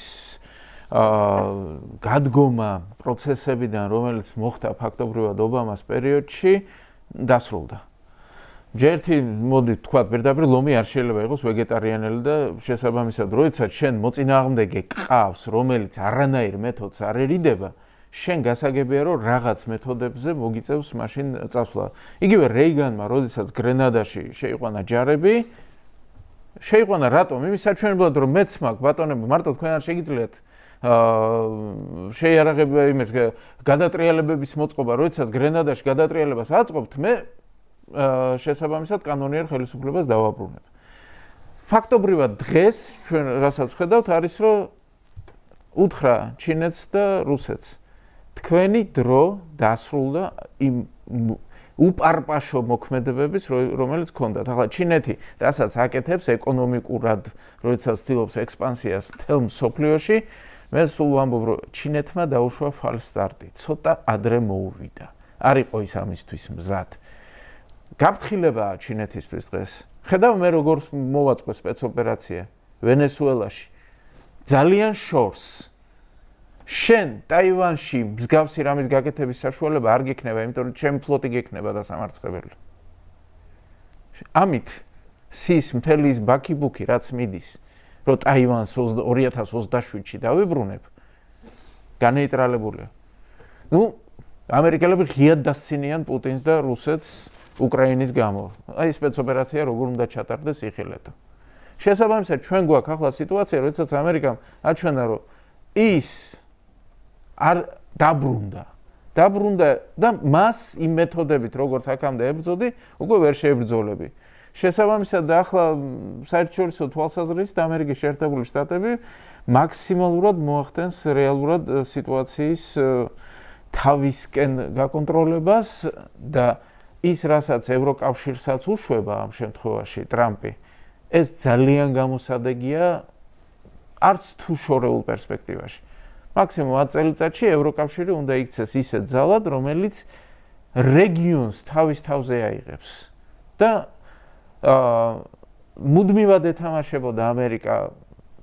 ასე ვთქვათ, რუსეთს, რომ ჩამოეცილებინა რუსეთ-ჩინეთისთვის. ნუ როგორც ჩანს, ამერიკელები მიხვდნენ, რომ ეს შეუძლებელია რუსეთის დამარცხების გარეშე. და შესაბამისად, რეალური ძალა, რომელიც ჩინეთთან დავაში მათი მოწინააღმდეგე უნდა გახდეს და ჩინეთს ასახელებს ამერიკა დღეს თავის მთავარ მოწინააღმდეგე. უნდა გახდეს ევროკავშირი და ევროკავშირი ამისთვის ის ევროკავშირი, რომელიც გუშინ იყო, არ გამოდგება. უნდა იყოს მოდერნიზებული ევროკავშირი, რომელსაც თავისი სამხედრო შესაძლებლობები ექნება. არა მარტო ფინანსური, არამედ სამხედროც. ასე რომ ეს ყველაფერი ერთ ჭრილშია განსახილველი, რასაკვირველია, საბოლოო ჯამში ამერიკისთვის ევროკავშირი უნდა იყოს მოკავშირე და აქედან გამომდინარე რუსეთის და ჩინეთის ალაგვა არის უმთავრესი ამოცანა რეგიონიდან ჩამოცილება, რუსეთის გარშემო რკალის შეკრვა, რუსეთის მარცხი უკრაინაში საბოლოო ჯამში გამოიწვევს იმას, რომ რუსეთშიც რაღაცა პროცესები დაიწყება, რომელიც კაცმა არ იცის როგორ დამთავრდება. თუმცა უდიდესი ალბათობით რუსეთის ტერიტორია შემცირდება და შემდგომ უკვე ესე იგი ჩინეთის იზოლირება. ღმერთთან გისურვებთ, ნამეტანი წინ ხომ არ გარბიხარ. ღმერთთან გისურვებთ, მაგრამ ნამეტანი წინ ხომ არ გარბიხარ თქო რა. ნახოთ ახლა. გიორგი შერას ხო, მე ვფიქრობ, რომ ამერიკის შეერთებული შტატების მხრიდან ჯერ კიდევ დონალდ ტრამპის ადმინისტრაცია სანამ ჩამოყალიბდებოდა, მისი კამპანია იყო აგებული დაახლოებით იმაზე საგარეო პოლიტიკაში, რომ ამერიკას ფოკუსი ექნებოდა ჩრდილოეთ და სამხრეთ ამერიკის კონტინენტზე და ოკეანეთზე, ანუ ავსტრალია ოკეანეთის მხარეზე, რაც თავისთავად გულისხმობს ასევე ჩინეთის შეკავებას სწორედ ტაივანის მიმართულებაზე. შესაბამისად, ევროპიდან გარკვეულწილად იზოლაცია და იზოლაციონიზმი, რასაც ის ქადაგებდა, ამ ლოგიკაში ჩდება მისი აქცენტის გადატანა ვენესუელაზე და დანარჩენი ევროპის კონტინენტის დატოვება უშუალოდ ევროპული სახელმწიფოებისათვის, რომლებიც როგორ წარმართავენ ამ პროცესებს ცალკე საკითხია. ზოგადად ნატოს ალიანსი ყოველთვის იდგა უნდა გარიყო ყოველ შემთხვევაში ორ მთავარ საყრდენზე. უნდა ყოფილიყო ამერიკული საყრდენი და უნდა ყოფილიყო ევროპული საყრდენი. საბოლოო ჯამში ევროპული საყრდენი არ გამოდგა ისეთი ძლიერი 90-იან წლებამდე, ხოლო 90-იან წლებიდან მოყოლებული სამწუხაროდ ამერიკის საკმაოდ აქტიური ჩართულობით დასუსტა. ანუ თუკი ჩვენ საუბარი გვაქვს ევროპული საყრდენი, რატომ არ არის ასეთი ძლიერი დღეს და თუნდაც ის რომ რატომ არ ყავს ევროპას არმია, ამის ერთ-ერთი მიზეზი არის საერთო არმიაზე მაქვს საუბარი, ამის ერთ-ერთი მიზეზი არის ის რომ ამერიკის შეერთებულმა შტატებმა სრულიად მწვანე შუქი აუნთო ევროპელებს გადასულიყვნენ დემილიტარიზაციაზე, რაც აბსოლუტური შეცდომა იყო. სანამ დონალდ ტრამპის პირველი ადმინისტრაცია არ მოვიდა, სხვათა შორის და არ დაიწყო ღიად იმაზე საუბარი, რომ ევროპა უნდა ერთის მხრივ ჩამოხსნოდა გარკვეულწილად რუსეთს და Nord Stream-ზე იყო მაშინ საუბარი და მეორეს მხრივ დაიწყო მილიტარიზაცია, მაგრამ მაშინ ყურადსაღები ეს ყველაფერი არ გამოდგა სამწუხაროდ. დღეს ამ ლოგიკაში ჯდება სწორედ დონალდ ტრამპის აქცენტი ვენესუელაზე, ნიკარაგუაზე, კუბაზე, რომ მისი ორიენტირება ევროპიდან და ევროპის კონტინენტიდან ისეთი აქტიური აღარ არის და გადადის თანდათან ოკეანეთის მიმართულებაზე. თუმცა ის ასევე მისდევს კონკრეტულ ღერძს. ამერიკის შეერთებული შტატები მისდევს ჩინურ ღერძს, რომელშიც მოაზრებული არის, რა თქმა უნდა, ვენესუელა, რა თქმა უნდა, ირანი, რა თქმა უნდა, თავად ესე ვთქვათ, ჩრდილოეთ კორეა, რომელიც ერთ-ერთი მთავარი საყრდენია და სამხრეთ აღმოსავლეთ აზიის ისეთი სახელმწიფოები, როგორიც შეიძლება იყოს იგივე ლაოსი. თუკი ჩვენ აი ამ ლოგიკას გავყვებით და სხვათა შორის სოლომონის კუნძულები ესეც საინტერესო საკითხია, რომელიც 2021 წლიდან შემოტრიალდა სოლომონის კუნძულებით, თუკი სოლომონის კუნძულები იყო პროტაივანური სახელმწიფო, უცებ ჩამოყალიბდა სწორედაც პრო-ჩინურ სახელმწიფოდ. ამიტომაც მისი ორიენტირება გადავიდა ამ მიმართულებაზე, რომ აქ სადაც ჩინური ღერძებია, ჩინური შეკავება მოახდინოს. და რომ არ არის მხოლოდ ესე ვთქვათ, ნარკოტიკებთან წინააღმდეგო ომი და მხოლოდ ის რომ აი რაღაცა მარტო ამერიკას საფრთხეს უქმნის, რაც ესეც არის საფრთხე, მაგრამ მხოლოდ ეგ არ არის გარანტია და მხოლოდ ეგ არ არის მიზეზი. სხვათა შორის ისიც უნდა აღვნიშნოთ, რომ ჰონდურასის პრეზიდენტი შეიწყალა დონალდ ტრამპმა და ჰონდურასის ეს პრეზიდენტი, რომელიც შეიწყალა დონალდ ტრამპმა, ბრალდებული იყო სწორედაც ნარკოვაჭრობაში. განსხვავება იყო ის, რომ ჰონდურასი არ ყოფილა პროჩინური. შესაბამისად, ერთ-ერთი მთავარი არგუმენტი სწორედ ეგ არის, რომ მხოლოდ ნარკოტიკებს არ მისდევს ამ შემთხვევაში ამერიკის შეერთებული შტატები და ეს არის დოქტრინალური ხედვა პირველ რიგში დონალდ ტრამპის ადმინისტრაციის, რომ ფოკუსი გაკეთდეს ჩინეთის შეკავებაზე და ჩინეთის განდევნაზე. იმედია რომ მე არ ვარ ჯერ ამაში ღრმად დარწმუნებული რომ ჩინეთი უკაცრავად ამერიკის შეერთებული შტატები ბოლომდე მიხვდა რომ რუსეთი ჩინური ნავიდან არ გადმოვა, მაგრამ მე ჩვენ ნამდვილად ვიცით რომ არ გადმოვა, იმიტომ არ გადმოვა რომ რუსეთმა ძალიან კარგად იცის რომ ჩინეთთან ერთად არის ის ძლიერი და მას აქვს ერთგვარი ღერძად ჩამოყალიბების საშუალება რუსეთის ღერძის, რომელიც შეაკავებს ადვილად დასავლეთს, თუმცა ეს იმ ხარჯზე რომ იგივე ჩინეთს აქვს სადაო ტერიტორიები რუსეთში, შეიძლება მდინარე ამურის აუზი მოუიაზროთ ამ ყველაფერში და იგივე ციმბირის ტერიტორია, რომელშიც აქტიურად სახლობენ ჩინელები და იგივე ხაბაროვსკის მხარე რო ავიღოთ, ხაბაროვსკის მხარე მთლიან ჩინეთიზაცია მიმდინარეობს და ყოველ შორის ძალიან საინტერესოა, რომ ძალიან ბევრი რუსი სამხედრო მამაკაცი, რომელიც დაიხოცა, ქალების მასობრივი გათხოვება ხდება ჩინელებზე, რაზეც სხვადასხვა თავად რუსეთის უშიშროებაზე საუშიშროებაც კი საიდუმლო დოკუმენტი, რომელიც გამოჟოვნა 2023 წლის დოკუმენტი თარიღდება, მაგაზეც კი იყო საუბარი. ანუ თლიანობაში თუ ჩვენ ავიღებთ ამ შემთხვევაში გრძელ სვლაში ეს გადადის ძალიან კარგად ჯდება ჩინურ-რუსულ დაპირისპირებაში და ის რომ ევროპის პრიორიტეტება აღარ არის იმდენად წინ წამოწეული ამერიკის შეერთებული შტატებისათვის, როგორც ეს წინა უბრალოდ ბილ კლინტონის პერიოდის ადმინისტრაციების დროს ხდებოდა ხოლმე. გრძელვადიან ეს ყველაფერი რუსეთს ევროპაში გააძლიერებს თუ დაასუსტებს, დამოკიდებული არის წმინდად ევროპაზე. ეგ ვენესუელაში რაც მოხდა, რუსეთს კიდე ერთხელ უბრალოდ იმიჯურად ასუსტებს, რეგიონში, სამხრეთ ამერიკაში უკვე ძალიან ისედაც დასუსტებული იყო უკრაინის ომის გამო, ნახეთ არაფერს არ ცალია რუსეთს, ხო? მაგრამ სამხრეთ ამერიკაში ალბათ ნულამდე დავა მისი გავლენები, მაგრამ ნუ ევროპის თეატრზე ამას გავლენა არ იქნება, თუმცა რაზე იქნება გავლენა? იცით, საინტერესო არის რომ თუ კი მართლაც ვენესუელას ნავთობის წარმოება საბოლოო ჯამში ფეხზე დადგა და ჭარბი მიწოდება გაჩნდა ბაზარზე, დოლარის საბოლოო ჯამში გიორგი როდის გაჩნდა, ეგ შეიძლება არ გაჩნდეს 2028 წლამდე, 30-მდე შეიძლება არ გაჩნდეს. ეს სწრაფად ვერ მოხდება ვენესუელის ნავთობის ხასიათიდან გამომდინარე, რაც ქვეყანა უნდა დაალაგოს, ინვესტიცია, მერე იმან უნდა იმუშაოს, ამას ხო და პლუს იქვე მე ზუსტად რომ მოვდიოდიც კი არა 2018-დან ინტენსიურად დაიწყო ინვესტიციები გაიანაში, ანუ გაიანაში იმდენი ინვესტიცია ხდება ამერიკის მხრიდან, რომ შეიძლება უბრალოდ რესურსი კერძო კომპანიების მხრიდან რომ კიდე ახალი ინვესტიციები ვენესუელაში ჩადონ, ამის ფიზიკური რესურსი შეიძლება არ იყოს. ანუ ნავთობის ფასებზე სხვა ფაქტორებმა შეიძლება გაცილებით დიდი გავლენა მოახდინონ, ვიდრე ვენესუელის ფაქტორი მართლა არ მოველი, რომ აქ ესე სწრაფად გაიზარდოს წარმოება, იმიტომ რომ წარმოება რომ მცირდებოდა, წლების განმავლობაში შემცირდებოდა და ლოგიკური მიზეზების გამო, იმიტომ რომ მოხდა ექსპროპრიაცია, იმიტომ რომ ბიზნესი გაიქცა, იმიტომ რომ ბიზნესს მიყვა ინჟინრები, ყველა მუშა და იქ ეს ამ ყველა მუშას და ინჟინერს შესაბამისი თავარი პრობლემა კიდევ სხვა რამეში, ანუ ვენესუელის ნავთობში ინვესტიციების ჩადება, იმიტომაც არის შედარებით პრობლემური, რომ ძვირი დაждდება ნავთობის წარმოება. და ფაქტიურად ნულიდან იწყებდა. ხო და ნავთობის ფასის დაცემის პირობებში ეგ მაინც და მაინც მომგებიანი არ იქნება. ხო, კიდე ეგ მომენტიც ემატება, რომ ფასები ახლა დავუდგეთ. ერთ მომენტს მინდა გავიაროთ, აი შენ რამდენჯერმე ახსენე გიორგი, ნარკოტრაფიკინგი. და ვენესუელა. რა?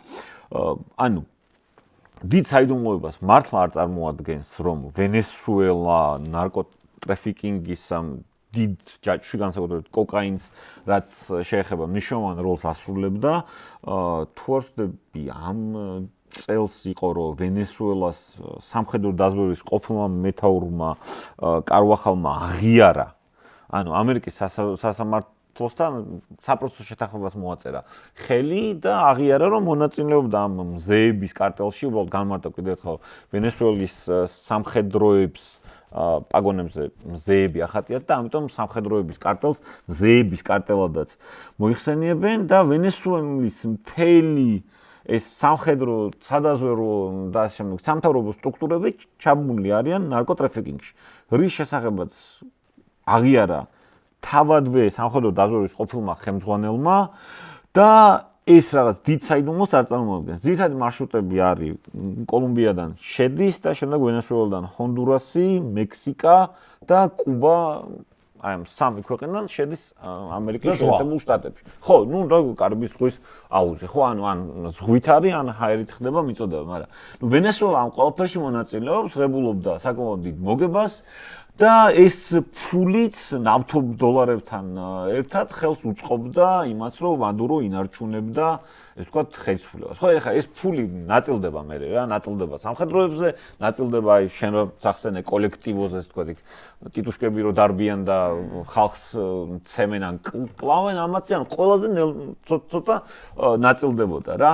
და ანუ ეს ბრალდებები, ეს ნარკოტრაფიკის ბრალდებები, სავარაუდოდ მართლა ამით გასამართლებენ მადუროს, ეს რაღაც ჰაერიდან მოტანილი არ არის. ეს ყველაფერი აქ არსებობდა რა და აი ამ მიმართულებით აი და თქვენი აზრი მაინტერესებს ანუ რა შეიძლება მოხდეს ამ მიმართულებით თუნდაც აი შენ რაც ჰონდურასი ახსენე ეგ ძალიან საინტერესო кейსი იყო იმიტომ რომ ეს ადამიანი შეიწყალა თავადვე ტრამპმა ხო ანუ ნარკოტიკები ეს რამდენად სერიოზული თემაა შეერთებულ შტატებში იმიტომ რომ პლუს ეს ტრამპის წინასაარჩევნო კამპანიაში დიდი როლი ეჭირა ამ ყველაფერს ხო ჩვენ გვახსოვს რომ კოლუმბიაში პაბლო ესკობარის წინააღმდეგ განხორციელებული მთელი რიგი ღონისძიებები ამერიკის შეერთებული შტატების მხრიდან სწორედ იმიტომაც იყო რომ ამერიკაში პრაქტიკულად უზარმაზარი რაოდენობის კოკაინი ხდებოდა ხო მედელინის გავლით და ჩვენ ხა რას უნდა შევნახოთ იცით რომ ჯერ კიდევ 2000 წელს ხესუს ურანეტა იყო ასეთ ფიგურა ძალიან დაახლოებული პიროვნება იყო იგი უგო ჩავესთან და უგო ჩავესთან მიმართებით იგი საუბრობდა იმაზე რომ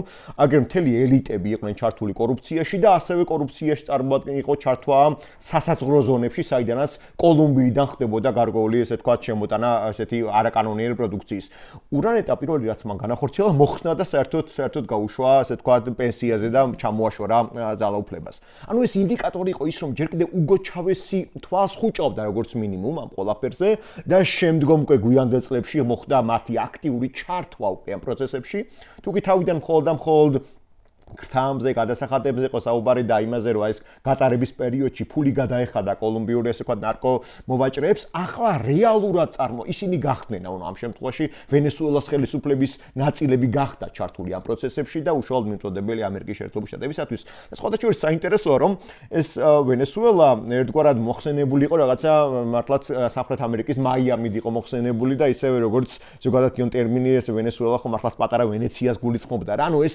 იმდენად ევროპული, იმდენად მდიდარი, იმდენად წარმატებული ქვეყანა უნდა ყოფილიყო და საბოლოო ჯამში გამოდის რომ მოსახლეობა, რომელსაც რაიმე ეკონომიკური პერსპექტივა უნდა ქონოდა, ირიბად ამ პირდაპირ ცდილობდა ჩაბულიყო მაშინ თავადაც ნარკოვაჭრობაში. ამიტომაც აქ სხვადასხვა ძალიან საინტერესოა ტერმინი გაჩნდა კლეპტოკრატიის დემოკრატიზაცია.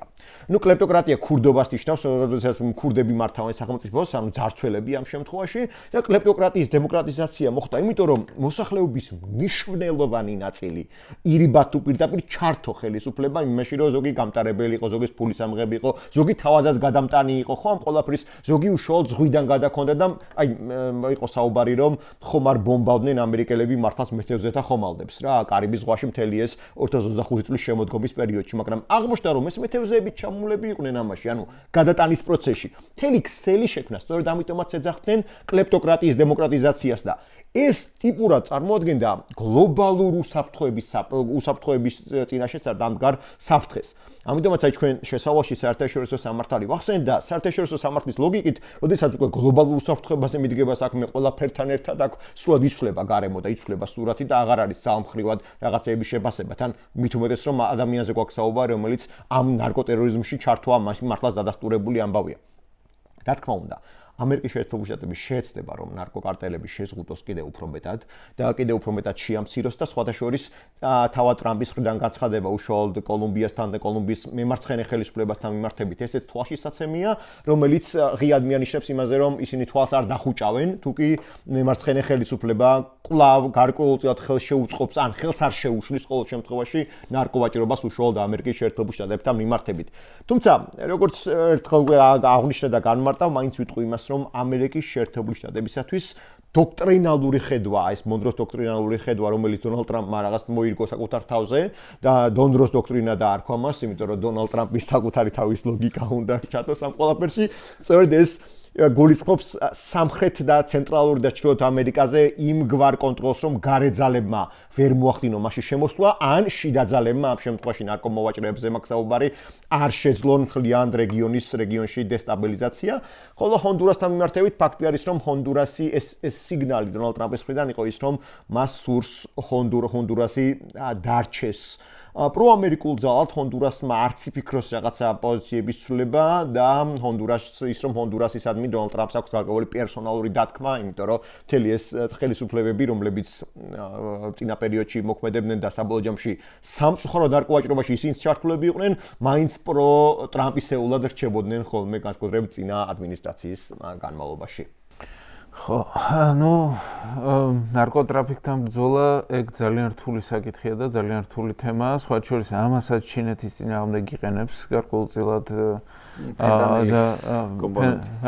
ფენტანილის გამო და არის ამაშიც გარკვეული ის ამ შემთხვევაში, რადგანაც ფენტანილი, რომელიც შედის ჩინეთიდან საკმაოდ დიდი რაოდენობით მსხვერპლს იწვევს ამერიკის შეერთებულ შტატებში და ეს ძირითადად ახალგაზრდები იყვნენ. ანუ კატასტროფული მასშტაბი მიიღო ამ ფაქტმა. უბრალოდ მე შთაბეჭდილება მაქვს, რომ ამერიკის შეერთებული შტატები მაშინ აქტიურდება ამ ნარკოტრაფიკის წინააღმდეგ, მხოლოდ როგორც გიორგი აღნიშნა, როდესაც მის წინააღმდეგ პოლიტიკურ თამაში ებმება ეს ძალაუფლება ამა თუ იმ ქვეყნის, ჩვენ გვახსოვს ნორიეგას მაგალითი პანამაში, რომელსაც წლების განმავლობაში კოლუმბიური ნარკოტიკი შექონდა ამერიკის შეერთებულ შტატებში და ფაქტობრივად პანამის რგოლი იყო გადამწყვეტი რგოლი იმ შემთხვევაში კოლუმბიური კოკაინის შეტანაში. ნორიეგას დაპატიმრებით ეგ საკითხი მოიხსნა და არ დაგვაუწყდეს ის, რომ ესკობარი თვითონაც პოლიტიკოსი იყო ახლა კოლუმბიაში და არ იყო, ასე ვთქვათ, უბრალო ადამიანი, მას აშკარად ჰქონდა სურვილი, რომ გამხდარიყო უფრო დიდი მასშტაბის ფიგურა. შესაბამისად, აქედან გამომდინარე, გარკვეულწილად პოლიტიკური ამბიციების ალაგვის ფაქტორით შეიძლება იყოს ამ შემთხვევაში ამ ნარკოკარტელებთან დაპირისპირებაში, რომ თქვენ პოლიტიკას არ უნდა ეხებოდეთ, ან თუ შეეხებით ამერიკის წინააღმდეგ პოლიტიკაში არ უნდა მიიღოთ მონაწილეობა. რამდენად საერთოდ ნარკოპოლიტიკა რამდენად სწორია ამ შემთხვევაში ხისტი ნარკოპოლიტიკა უფრო სწორი თუ ლიბერალური თუ ასე შემდეგ, ამის გარკვეულად ცოტა რთულია. ფაქტია, რომ ეს პრობლემა საერთოდ არ შეიქმნებოდა ალბათ მეორე მსოფლიო ომის შემდგომ ნარკოტიკების მოხმარება კრიმინალიზებული არ ყოფილიყო ამერიკის შეერთებულ შტატებში, იმიტომ რომ მანამდე მსგავს ფაქტებს ადგილი არ ჰქონდა. და ანგლო-საქსურმა სამყარომ 50-იან წლებიდან მოყოლებული მოახდინა ამის კრიმინალიზება, რამაც მიიყვანა მაფია დიდი რაოდენობით ფულით უკვე შესაბამისად უზარმაზარი შემოსავალი გააჩინა ამ სფეროში. გარკვეულწილად შეგვიძლია შევადაროთ მშრალ კანონსაც რა ამერიკაში რეალურად კოზა ნოსტრას გაძლიერება მოყვა მშრალი კანონის შემოღებას და დიდი ფული მაშინ გაჩნდა, თორემ მანამდე ძირითადად რეკეტზე იყო. ასე რომ აქ ალბათ შეიძლება მთლიანად მთელი პოლიტიკის განსაზღვრა იყოს საქმე, უბრალოდ დღეს რასაც აკეთებს ამერიკა, სავარაუდოდ არის ის, რომ ნარკოკარტელებს ეუბნებათ ჩემს წინააღმდეგ პოლიტიკურ თამაშებში ებმებით. ვენესუელა გადაიქცა ერთგვარი სიმბიოზად რა, ნარკოკარტელების რაღაც კომუნიზმის, ანტიამერიკანიზმის და ასე ნარკოტიკების. რა. თორე ადამიანების ვაჭრობის სხვათა შორის ხო ეს ძალიან საინტერესოა, რომ ეს უნდა აღვნიშნოთ, რომ ადამიანების გატაცებამ, სექსუალური ვაჭრობამ, ადამიანების გაყიდვა სხვადასხვა მიზნებისათვის ძალიან აქტიურად ხდებოდა უშუალოდ ვენესუელადან და სხვათა შორის სულ ამაზე საუბრობდნენ, რომ ვენესუელა იქცა მართლაც აი სიმბიოზად ამ ძალიან ნეგატიური მოვლენების და ზოგიერთი ეს თქვა ადამიანს ვერდაც იმიტომ ჩადიოდა ვენესუელაში, რომ ყოველწილად ესეთი მრავალი ესეთი აკრძალული სერვისი მიიღო, რომელიც სხვაგან შეიძლება არ მოპოვებულიყო, რაც მნიშვნელობაში ნიშნავს, რომ ეს ტრეფიკინგი იყო არა მხოლოდ ნარკოტიკებთან, არამედ ადამიანებთან დაკავშირებული. კი ბატონო, ეხლა ერთ საკითხიც რო განვიხილოთ აუცილებლად, ანუ ქართულ ინტერნეტ სივრცეში თქვა გაჩნდა ეგრევე რამდენიმე ნარატივი ვენესუელის, მადუროს მოტაცების შემდეგ და ერთი ხაზი იყო რა, რომ ჩემთვის ნონსენსია, ისედაც არაფერი ხელფეხი შეკრული რუსეთს არ ქონდა, მაგრამ აი რუსეთს ამით ხელფეხი გაიხსნება. თითქოს ყველაფერი რაც რუსეთი აკეთებდა, ეს საერთაშორისო სამართლის წესების დაცვით, აი რუსულად რო ვთქვათ, ა-დო-ია რა, აინდან ხოიმდა ყველაფერს იცავდნენ, აი ისა რა, რუსები. ანუ ჩემთვის ნონსენსია. რუსები 2008 წელს მათ ჯერ კიდე სცადეს რაღაც ესე ვთქვათ თვალთმაქცურად, მაგრამ მაინც ამოიფარნენ საერთაშორისო სამართალს. ხო? 2014-შიც ეცადნენ საერთაშორისო სამართლის ამოფარებას კრიმის ოკუპაციის დროს და დონეცკის და ლუგანსკის ოკუპაციის დროს, მაგრამ 2022 წლის შემდეგ ანუ ეს ამოფარებას არა, ლეღვის ფოთოლიც არსად არ დარჩა საერთაშორისო სამართლის. მე ვიტყოდი რომ 14-ში იყო, არის 14-ში იყო, არა. მოყვები რა მაგაში, მაგრამ აი 2022 წლის მერე რომ ვინმე იტყვის რომ აი მადუროს მოტაცებით ახლა რუსეთს ხელფეხი გაეხსნება, თან არც ვადარებ ამ ორ შემთხვევაზე. აბსოლუტურად სხვა შემთხვევა უკრაინა, აბსოლუტურად სხვა შემთხვევა ვენესუელა, მაგრამ წინადადება რუსეთს ამით ხელფეხი გაეხსნება, ანუ მანამდე რა შეკრული ქონდა, რამით შეიზღუდა თავი, ანუ რა საერთაშორისო სამართალზე საუბრობთ რუსეთის კონტექსტში, ხო? ნუ ჩემეთ არ არსებობს, მაგრამ მაინც თქვენც უნდა გკითხოთ ამის შესახებ, ანუ ამაზე რას ფიქრობთ ამ ჭრილში. და მეორე რაც არის, ჩვენთან ხო უყვართ, ჩვენთან უყვართ ყველაფერში გაცვლა. რა რომ აი დიდი ბიძიები დავაგდნენ და ასე შემდეგ. აქ არის ერთი კითხვა. რომ დავუშვათ მონროს დოქტრინის დაბრუნება, მონროს დოქტრინის დაბრუნება ხა საერთაშორისო სამართლებრივად, ნუ არ არის ხა სწორი რამე, ხო? ანუ რას ქვია ხა მონროს დოქტრინას აბრუნებს შენ და მე იქ არ შემიძლია არაფერი გავაკეთო, მაშინ რავი მე ჩემი დოქტრინა მექნება პირობითად ვორონცოვის დოქტრინა. საერთაშორისო სამართლის თვალსაზრისით მონროს დოქტრინა საერთოდ ხო, კი ბატონო, მაგრამ ანუ აქ უკვე ლოგიკას რო გავყვეთ, არის ის რომ მაშინ ესე იგი რუსეთი რასაც უნდა იმას იზამს თავის სამეზობლოში რა, აი პირობითად რო ავიღოთ და დიდი ბიძიები დავაგდნენ, მაგრამ აქ არის ერთი ძალიან მნიშვნელოვანი კითხვა. რამდენად დიდი ბიძია არის უკვე დღეს რუსეთი? აი დაუშვათ რომც მივყვეთ ამ ლოგიკას, რამდენად დიდი ბიძია არის ქვეყანა, რომელიც ჩრდილო კორეაში გარბის ჭურვებისთვის და ცოცხალი ძალისთვის, ინდოეთში გარბის და რუპიებში ყიდის თავის ნავთობს და ის რუპიების ფული დღემდე არ დაბრუნებიათ, ანუ რომელიც ყველა პარამეტრი, დემოგრაფია, ეკონომიკა, რაღაცა, ყველა პარამეტრი დიდი ბიძიების კლუბში ეს ქვეყანა არ უნდა იყოს. მიუხედავად იმისა, რომ თქვენ ტრამპი მართლა ძალიან ცდილობს, რომ რაღაც თავზე ხელი გადაუსვას და ასე შემდეგ. უფრო იმ კონტექსტშიაც შენ თქვით, ემო ჩინეთიდან ჩამოცილების, მაგრამ ნუ დიდი ბიძია რამდენად შეიძლება იყოს ტერიტორიის გარდა რუსეთი. ხო, მოდი თქვათ ის რომ რა ბერკეტი ქონდა რუსეთს, რომ ამერიკისთვის ხელი შეეშალა ვენესუელაში რამე ღონისძიების განხორციელებისათვის, რომ ამერიკა დამჯდარიყო და მოელაპარაკებინა რუსეთთან რამეზე. რატომ უნდა გაუცვალოს ამაზე? ხო, ან რაზე, ისედაც უბერკეტო იყო, რუსეთს ბერკეტი აღარაფერი აღარ ქონდა ვენესუელაში, ამიტომაც ამერიკას რა мотиваცია ექნებოდა, რომ რამე დაეთმო მისთვის, ეს ერთი. მეორე, ბევრი დასათმობი აღარც არაფერი აღარ აქვს, რადგან ტრამპის ადმინისტრაცია მაინც და მაინც პროუკრაინულად არ გამოირჩევა და თუ კი არ ჩავთვლით ჩვენ სამხედრო სადაზვერვო ინფორმაციის მიწოდებას, დღეს და ირიბად რა თქმა უნდა ევროპის გავლით, ევროპის შესყიდვების გავლით იარაღის მიწოდებას სამწუხაროდ ბევრ რამეში შეამცირა უკრაინასთან ხარდაჭერა, მაგრამ მეორე საკითხი აქვს ძალიან დიდი რა. რუსეთმა ომის დაწყებიდან დღემდე რამდენჯერმე სცადა დივერსანტების გაშვება უშუალოდ კიევის მიმართულებით და ომის პირველივე საათებში ჩვენ გვახსოვს დივერსიული ოპერაციები განხორციელებული და არეკლამებდნენ ისინი იმას, თუ როგორ ჩაიგდებდნენ უშუალოდ ზელენსკის ხელში და როგორ მოაწერებდნენ მას ხელით იძულებით კაპიტულაციაზე ხელს, ხო? ეს ყველაფერი ჩვენ მიხილეთ. აქედან გამომდინარე რუსეთს ხელფეხი გაეხსნა რა ბირთვული იარაღის გარდა ტიპი ყველაფერს აკეთებს უკრაინაში. ანუ ბირთვული იარაღის გამოყენების გარდა ყველაფერს მეტიც სამოქალაქოებიც კი სამხედრო სამიზნედ დაქცეული.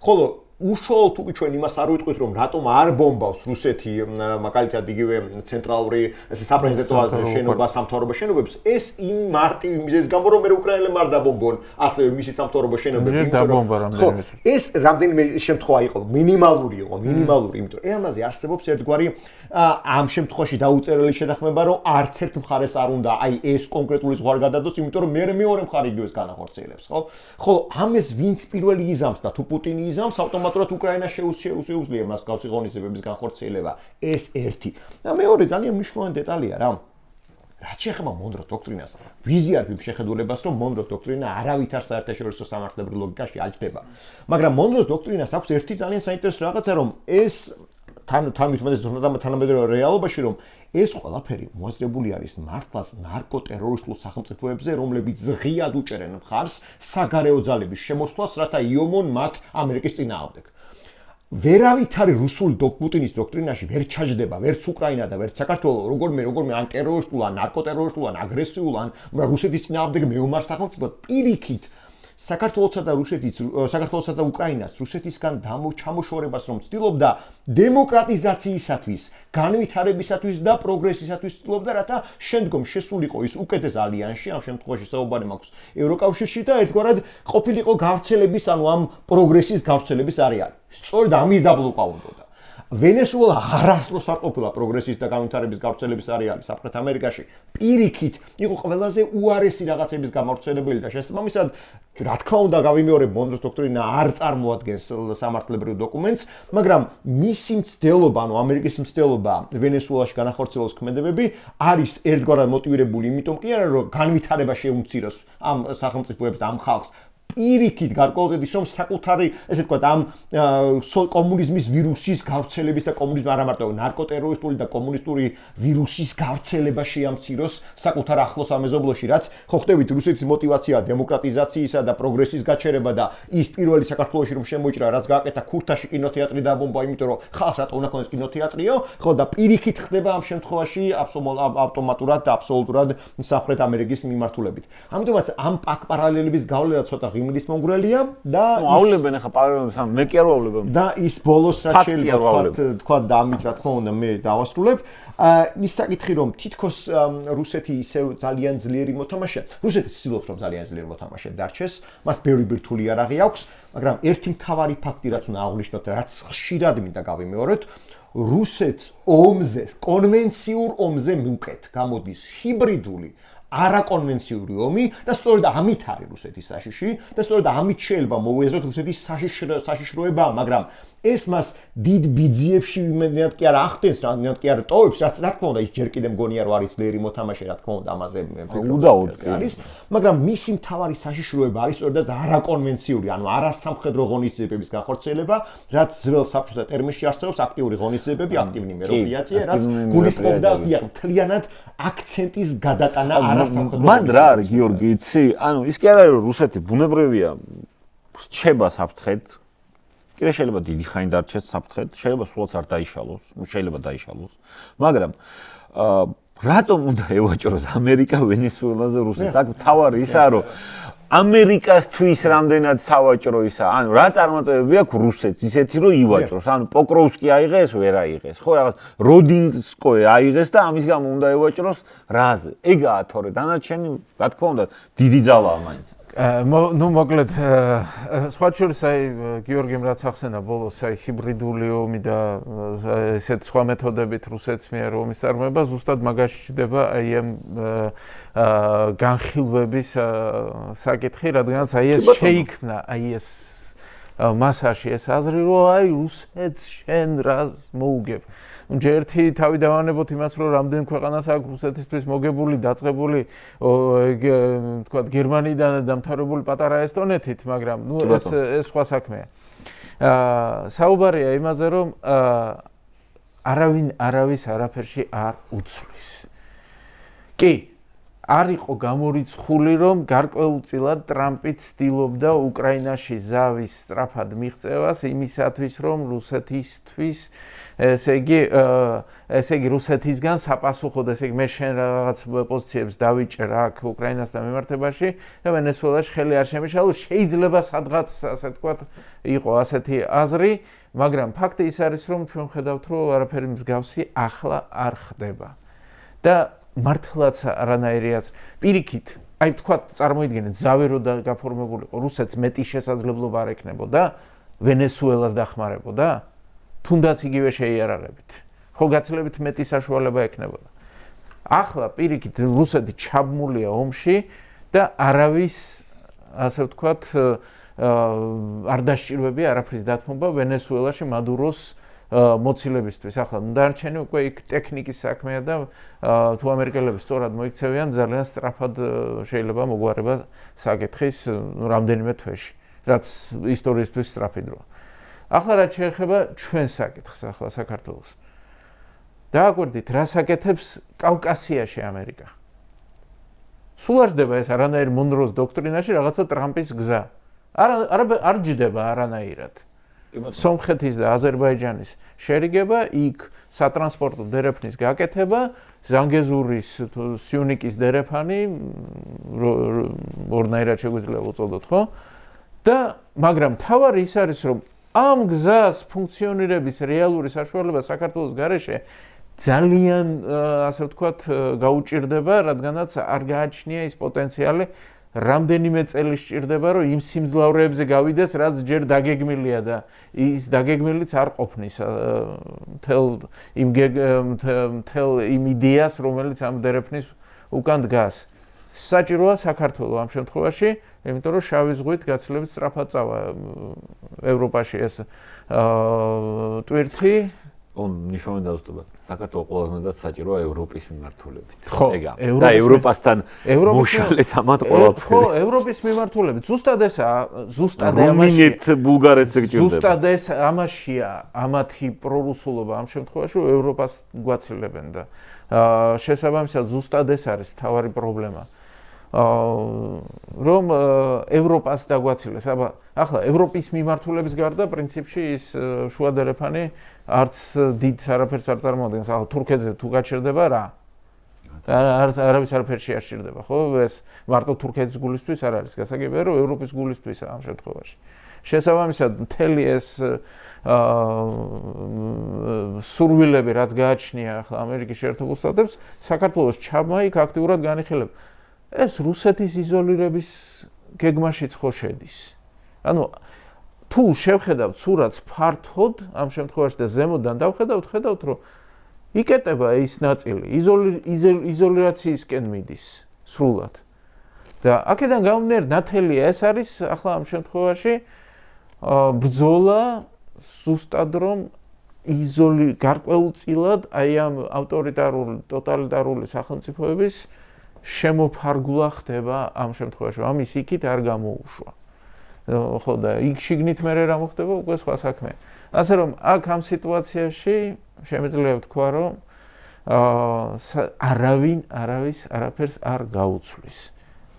რომ გაგიცვალონ ამისათვის ჯერ ერთი შენ თვითონ უნდა გქონდეს ძალა. მადურო თვლიდა მიუბრუნდეთ ისე მადუროს რომ მას შეეძლო მოდით და დაგხვდებით უთხრა ამერიკელს. მირაფლორეში დაგხვდებით და საწყალი რა გულზე იყო. აი მოდით მირაფლორეში. აი ზუსტად ეს სიტუაცია ახლა ამ შემთხვევაში. არავინ არ დაგითმობს შენ არაფერს, როდესაც შენ ხარ რეალურად სუსტი. თან მე რა ლოგიკა იკარგება, იცით თემა რომ დაუშვათ დაუთმე, ანუ გარანტია რა არის რომ ამერიკა შეასრულებს შენ სიტყვას. ანუ თუ მადურო დათმე, შედალოცილო და ვენესუელა დათმე, ანუ ის მეორე წამს რატო არ მოგიბრუნდება, რატო არ გეტყვის რომ მოდი ახალი დილ გავაკეთოთ, ანუ სისულელია და ყველანაირ ადამიან, ყველა ლოგიკას გაცდენილია რა. ეგ არის ზუსტად რუსული დიპლომატია. ნებისმიერ მოლაპარაკება იწყება რუსების წინადადებით, რომელიც ნუ არის აბსოლუტურად მიუღებელი და ასე შემდეგ, მერე მიდის რაღაცა ესე იგი დალაგება, რაღაცა კონსენსუსზე შეთანხმება, მერე რუსეთი ისევ ახალ. მერე ახალ წინადადებას და უკვე ის საბაზოდაა აღებული. კი. აი ის შედავეო არის აკვანილი რაღაცა.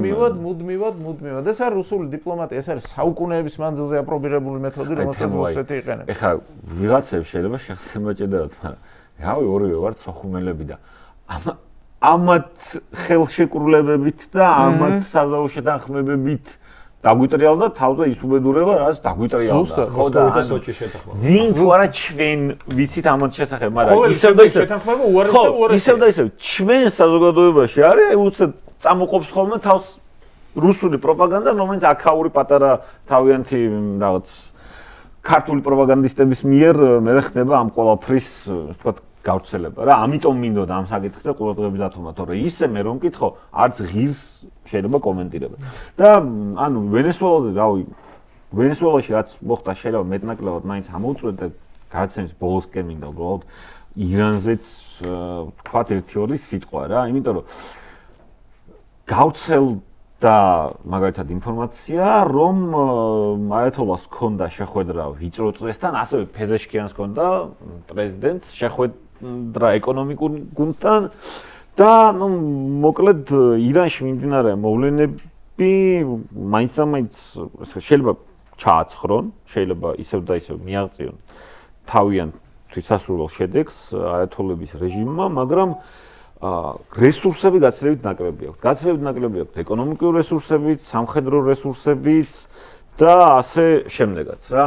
ისევ და ისევ არა მაქვს რაღაც ოპტიმისტური მოლოდინი, მაგრამ შეიძლება აქაც ესე ვთქვათ ან ძალიან გაურთულდეს რეჟიმს ცხოვრება, ან ძალიან დაემხოს და ეს იქნება რუსეთისთვის, ნუ მე რამდენი მარცხი რა, ანუ სირია, ვენესუელა და ახლა ირანში რაც ხდება და ნუ თქვენი პროგნოზები რა იქნება ამასთან დაკავშირებით და შეფასებები.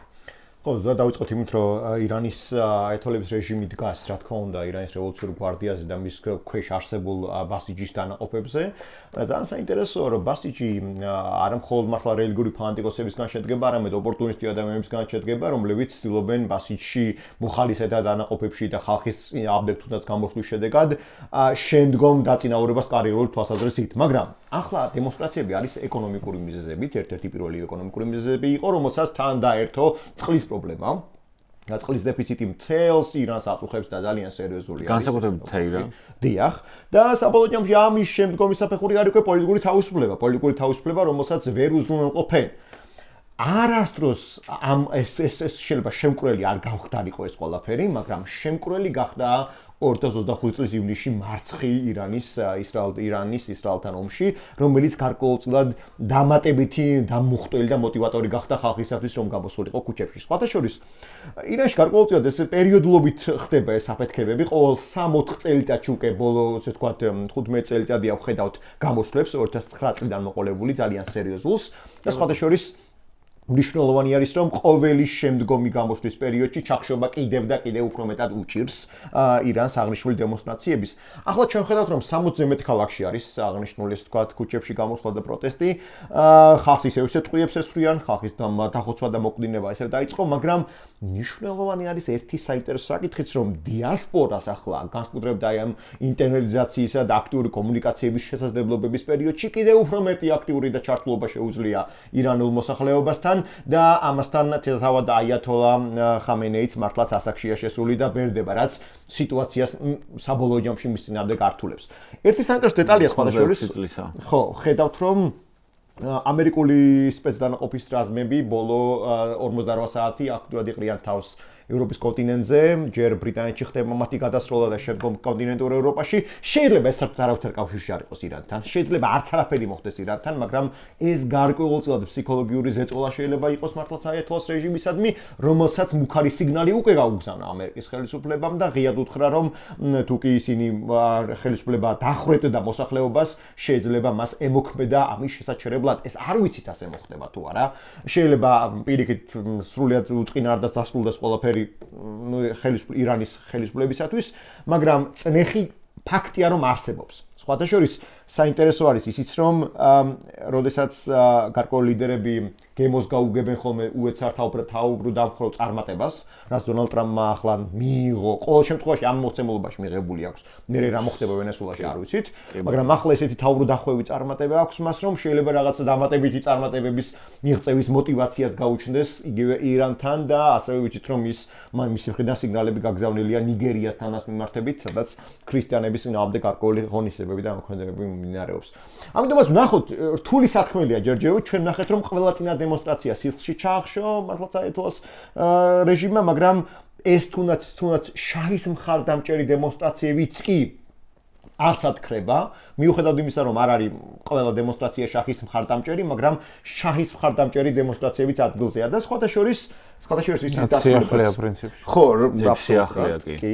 და სხვათა შორის ერთ საინტერესო რაღაც, რომ მინდა კომენტარი გავაკეთო საერთაშორისო მემარცხენეებზე, რომლებიც რომელსაც ძალიან უყვართ აიათოლას რეჟიმი, არ ვიცი რატომ, მაგრამ მათ მე მგონი არ იციან ის ცნობილი ფაქტი, რომ 1998 წელს მთელი 30000 კაცი ჩამოახჩეს და დახვრიტეს იმის გამო, რომ ისინი მემარცხენეები იყვნენ ირანში.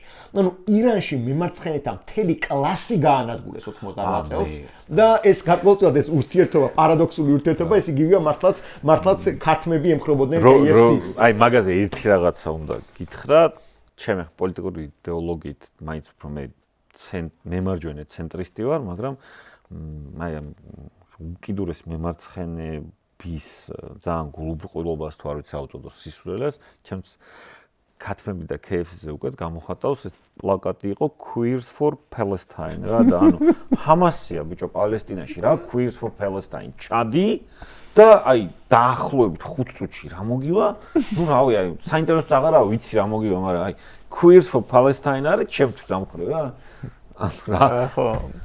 არა. რა უნდა თქვა? ხო, მე შემიძლია ვთქვა რომ ცენტრისტი ვარ, რეალურად ეკონომიკაში უფრო შეიძლება ოდნავ მემარჯვენე, მაგრამ ოდნავ მეც. ხო. ანუ როდესაც გავაკეთე, სულ ერთი იმით ვიყავი მემარჯვენე ნაწილში, ასე რომ პრაქტიკულად ცენტრისტი გამოვედი.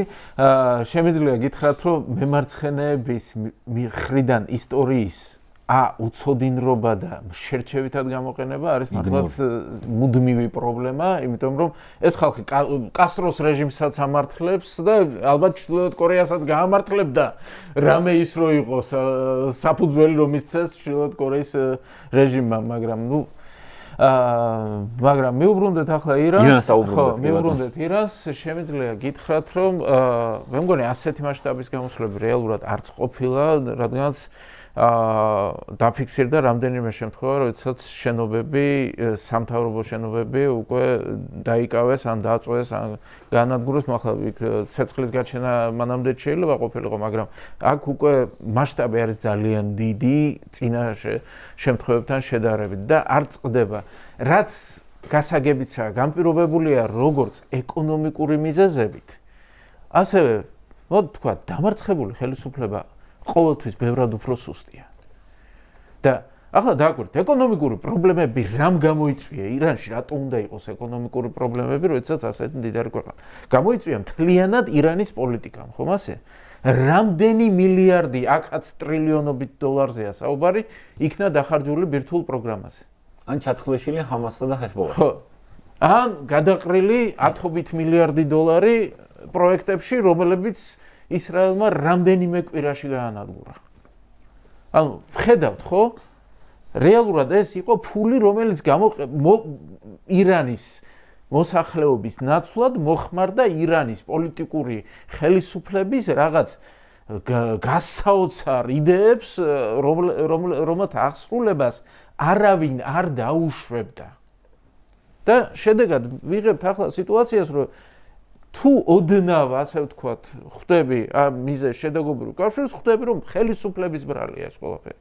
და ეს ხელისუფლება წინა ხელისუფლებასაც ვერ დააბრალებს ამას განსხვავებით ზოგიერთებისგან, იმიტომ რომ უკვე 40 წელიწადზე მეტია ხელისუფლებაში. 43 არიან ეგრე არა უკვე. ხომ არა, 45 წელიწადია ხელისუფლებაში არიან და აქ უკვე პენსიაზეა გასული ის ხალხი, ვისაც წინა ხელისუფლება აქვს. მოჰამედ რეზა ფეჰლევი მკვდარია საერთოდ. ხო და არა, მე სხვა რაღაცას ვამბობ, ანუ ვისაც ის წინა ხელისუფლება ახსოვს, ის ხალხი უკვე პენსიაზეა გასული, ასე რომ აქ პასუხისმგებლობას ვერ აიცილებ, ანუ ყველაფერი რასაც აკეთებ, დაწყებული ეს მაშინ იქაც კვერცხი იყო რაღაც პერიოდი პრობლემა, ახლა წყალია პრობლემა, მუდმივი პრობლემები, ეკონომიკური ხასიათის, რის გამო, იმის გამო, რომ ირანის ხელისუფლება ეპოტინება რაღაც გიჟურიდებს, მოდით რა პირდაპირ თქვათ, რაღაც რეგიონული დომინაციაც შეუძლებელია იმას ეწოდოს, რასაც ესენი ცდილობდნენ და ახლა ისლამური რევოლუციის ექსპორტი მომგებიანი ნამდვილად არ არის ფინანსურად განსაკუთრებული და შიიტური რევოლუციის სუნიტურ სამყაროში ძირითადად. ასე რომ როგორ დამთავრდება ძნელი სათქმელია, იმიტომ რომ მომწიფდარო სიტუაცია იმისათვის, ანუ რევოლუცია ხო როდის ხდება? რევოლუცია ხდება, როდესაც ყველა შეთანხმებულია იმაზე, რომ რევოლუცია უნდა მოხდეს და შესაბამისად, ესე იგი, არავინ არ ყავს დამცველი, ან მეორე შემთხვევა, როდესაც მიგიშვებენ ამ შემთხვევაში, ანუ ის ძალოვანი სტრუქტურები არ არიან დამცველი. ამას ვერ ვხედავ. შესაბამისად, რჩება მესამე ვარიანტი რევოლუციის მოხდენის, როდესაც უბრალოდ გადაული ძალით. აი აქ რამდენად არის, ასე ვთქვათ, ძალა უფრო ხალხის მხარეს, ამის თქვა ძნელია. თუმცა ყოველი შემდეგი პროტესტი უფრო ძლიერია ხოლმე. აქ კიდე ერთ რაღაცა მნიშვნელოვანი, ანუ პროტესტების გეოგრაფია. ირანი არ არის ჰომოგენური, ანუ ერთიანი ქვეყანა. მაგალითად, რო ავიღოთ სომხეთი არის პრაქტიკულად აბსოლუტურად ჰომოგენური ქვეყანაა, ერთი რელიგია, ერთი ენა, ერთი ხალხი. რა? ირანი საერთოდ არ არის ეგეთი ქვეყანა, ანუ ბალოჯისტანიდან ჩრდილოეთ ირანამდე თუ არის პროტესტი, ეგ ნიშნავს, რომ ეთნიკურად ბალოჯებიც კი პირისპირდებიან, ქურთებიც და აზერბაიჯანლებიც და ეს თუ ამ სურათს დაედო, ანუ ეკონომიკურ პრობლემებს და ომში მარცხს რო ეს ყველაფერი დაედება, ამან შეიძლება საბოლოო ჯამში გამოიწვიოს რეჟიმის მარცხი. და ფეზეშქიანი რო ვახსენე, რაც გამოვიდა ინფორმაცია არის შემდეგ, რომ ფეზეშქიანს მრჩევლებმა უთხრეს, რომ მოდი აიათოლას გადააბრალევდა. ეგ არის ყველაზე მნიშვნელოვანი სიგნალი, რომ ანუ ფეზეშქიანი ზომიერ ისლამისტად ითვლება, მოდი ესე ვთქვათ. რა, ჯერ ირანში და ზომიერება არ გაიშვას. კი ბატონო, აი ხო მივხვდი რაც მეტყოდი, მაგრამ და ამას ურჩევენ, რომ მოდი აიათოლას გადააბრალევ. აიათოლას სავარაუდოდ რაღაც სხვას ურჩევენ, მაგრამ ანუ ეს პრობლემები ერთმანეთს დაედო რა და ეხა ისევ და ისევ ირანისთან მდიდარი ქვეყანა ესე ღარიბად არ უნდა ცხოვრობდეს. ესე იგივე პრობლემაა. დიქტატურის პრობლემა არის. საბოლოოდ ესო დიქტატურები აღარიბებენ ქვეყნებს და პლუს თავად დიქტატურის პრობლემა კიდე ის არის, რომ სხვას ვერავის ვერ გადააბრალებ. ყველა განადგურე და შენ ხელშია ყველაფერი. და რატომ? იმიტომ რომ ის არ არის პასუხისმგებელი ხალხის წინაშე დიქტატორი. კი ბატონო. ის რეალურად არასდროს ის არ არჩეულა, მას არჩევნებით ვერ მოიცილებ. ნუ გარდა იშვიათ შემთხვევებისა, როდესაც დიქტატორი თვითონ თახდება თავისუფალი არჩევნების ჩატარებას და ყოფილა ასეთ შემთხვევებიც, იგივე ჩილე. სადაც პინოჩეტი დათანხმდა და თუმცა პინოჩეტს ზუსტად რო არ გაუღარიბებია თავის ქვეყანა პირიქით გამდიდრა ქვეყანა. ასე რომ ფრანკოს მაგალითად შეიძლება გაიხსენოს სხვათა შორის ფრანკომ არჩევნები თვითონ არ ჩაატარა, მონარქი შეარჩია და ეს მონარქი გაზარდა თავის შვილს. და ასე შემდეგ, ასე რომ რეალურად ჩვენ ძალიან მცირე მაგალითები გვაქვს იმის, როდესაც ნუ ახლა ლათინურ ამერიკაში ცოტა მეტია ასეთ მაგალითი, მაგრამ იქ სამხედრო დიქტატურებია ხოლმე და შემდგომ სამოქალაქო ხელისუფლებისათვის დაბრუნება ხდება სამოქალაქო საზოგადოებისთვის ხელისუფლება ამერიკას სულეს იყო რა არგენტინა, ბრაზილია, ჩილე ყველა ქვეყანაში ოდესღაც იყო რაღაც სამხედრო დიქტატურა რა ყველგან იყო პრაქტიკულად ასე რომ აქ გამონაკლისის გარეშეთა. კარგი, დიდი მადლობა ბატონებო. რავი, შემოვიდეთ გავაგზავნე კიდევ მაინც ფორმატი არ მაძლევს საშუალებას. დიდი მადლობა. დიდი მადლობა ჩვენს მაყურებელს, ჩვენთან გადაცემაში იყვნენ გიორგი კობერიძე და თემო პაპასკირი. გამოგყვებით, გვიყურეთ YouTube-ზე, Facebook-ზე, TikTok-ში. მრავალ ახალ წელს.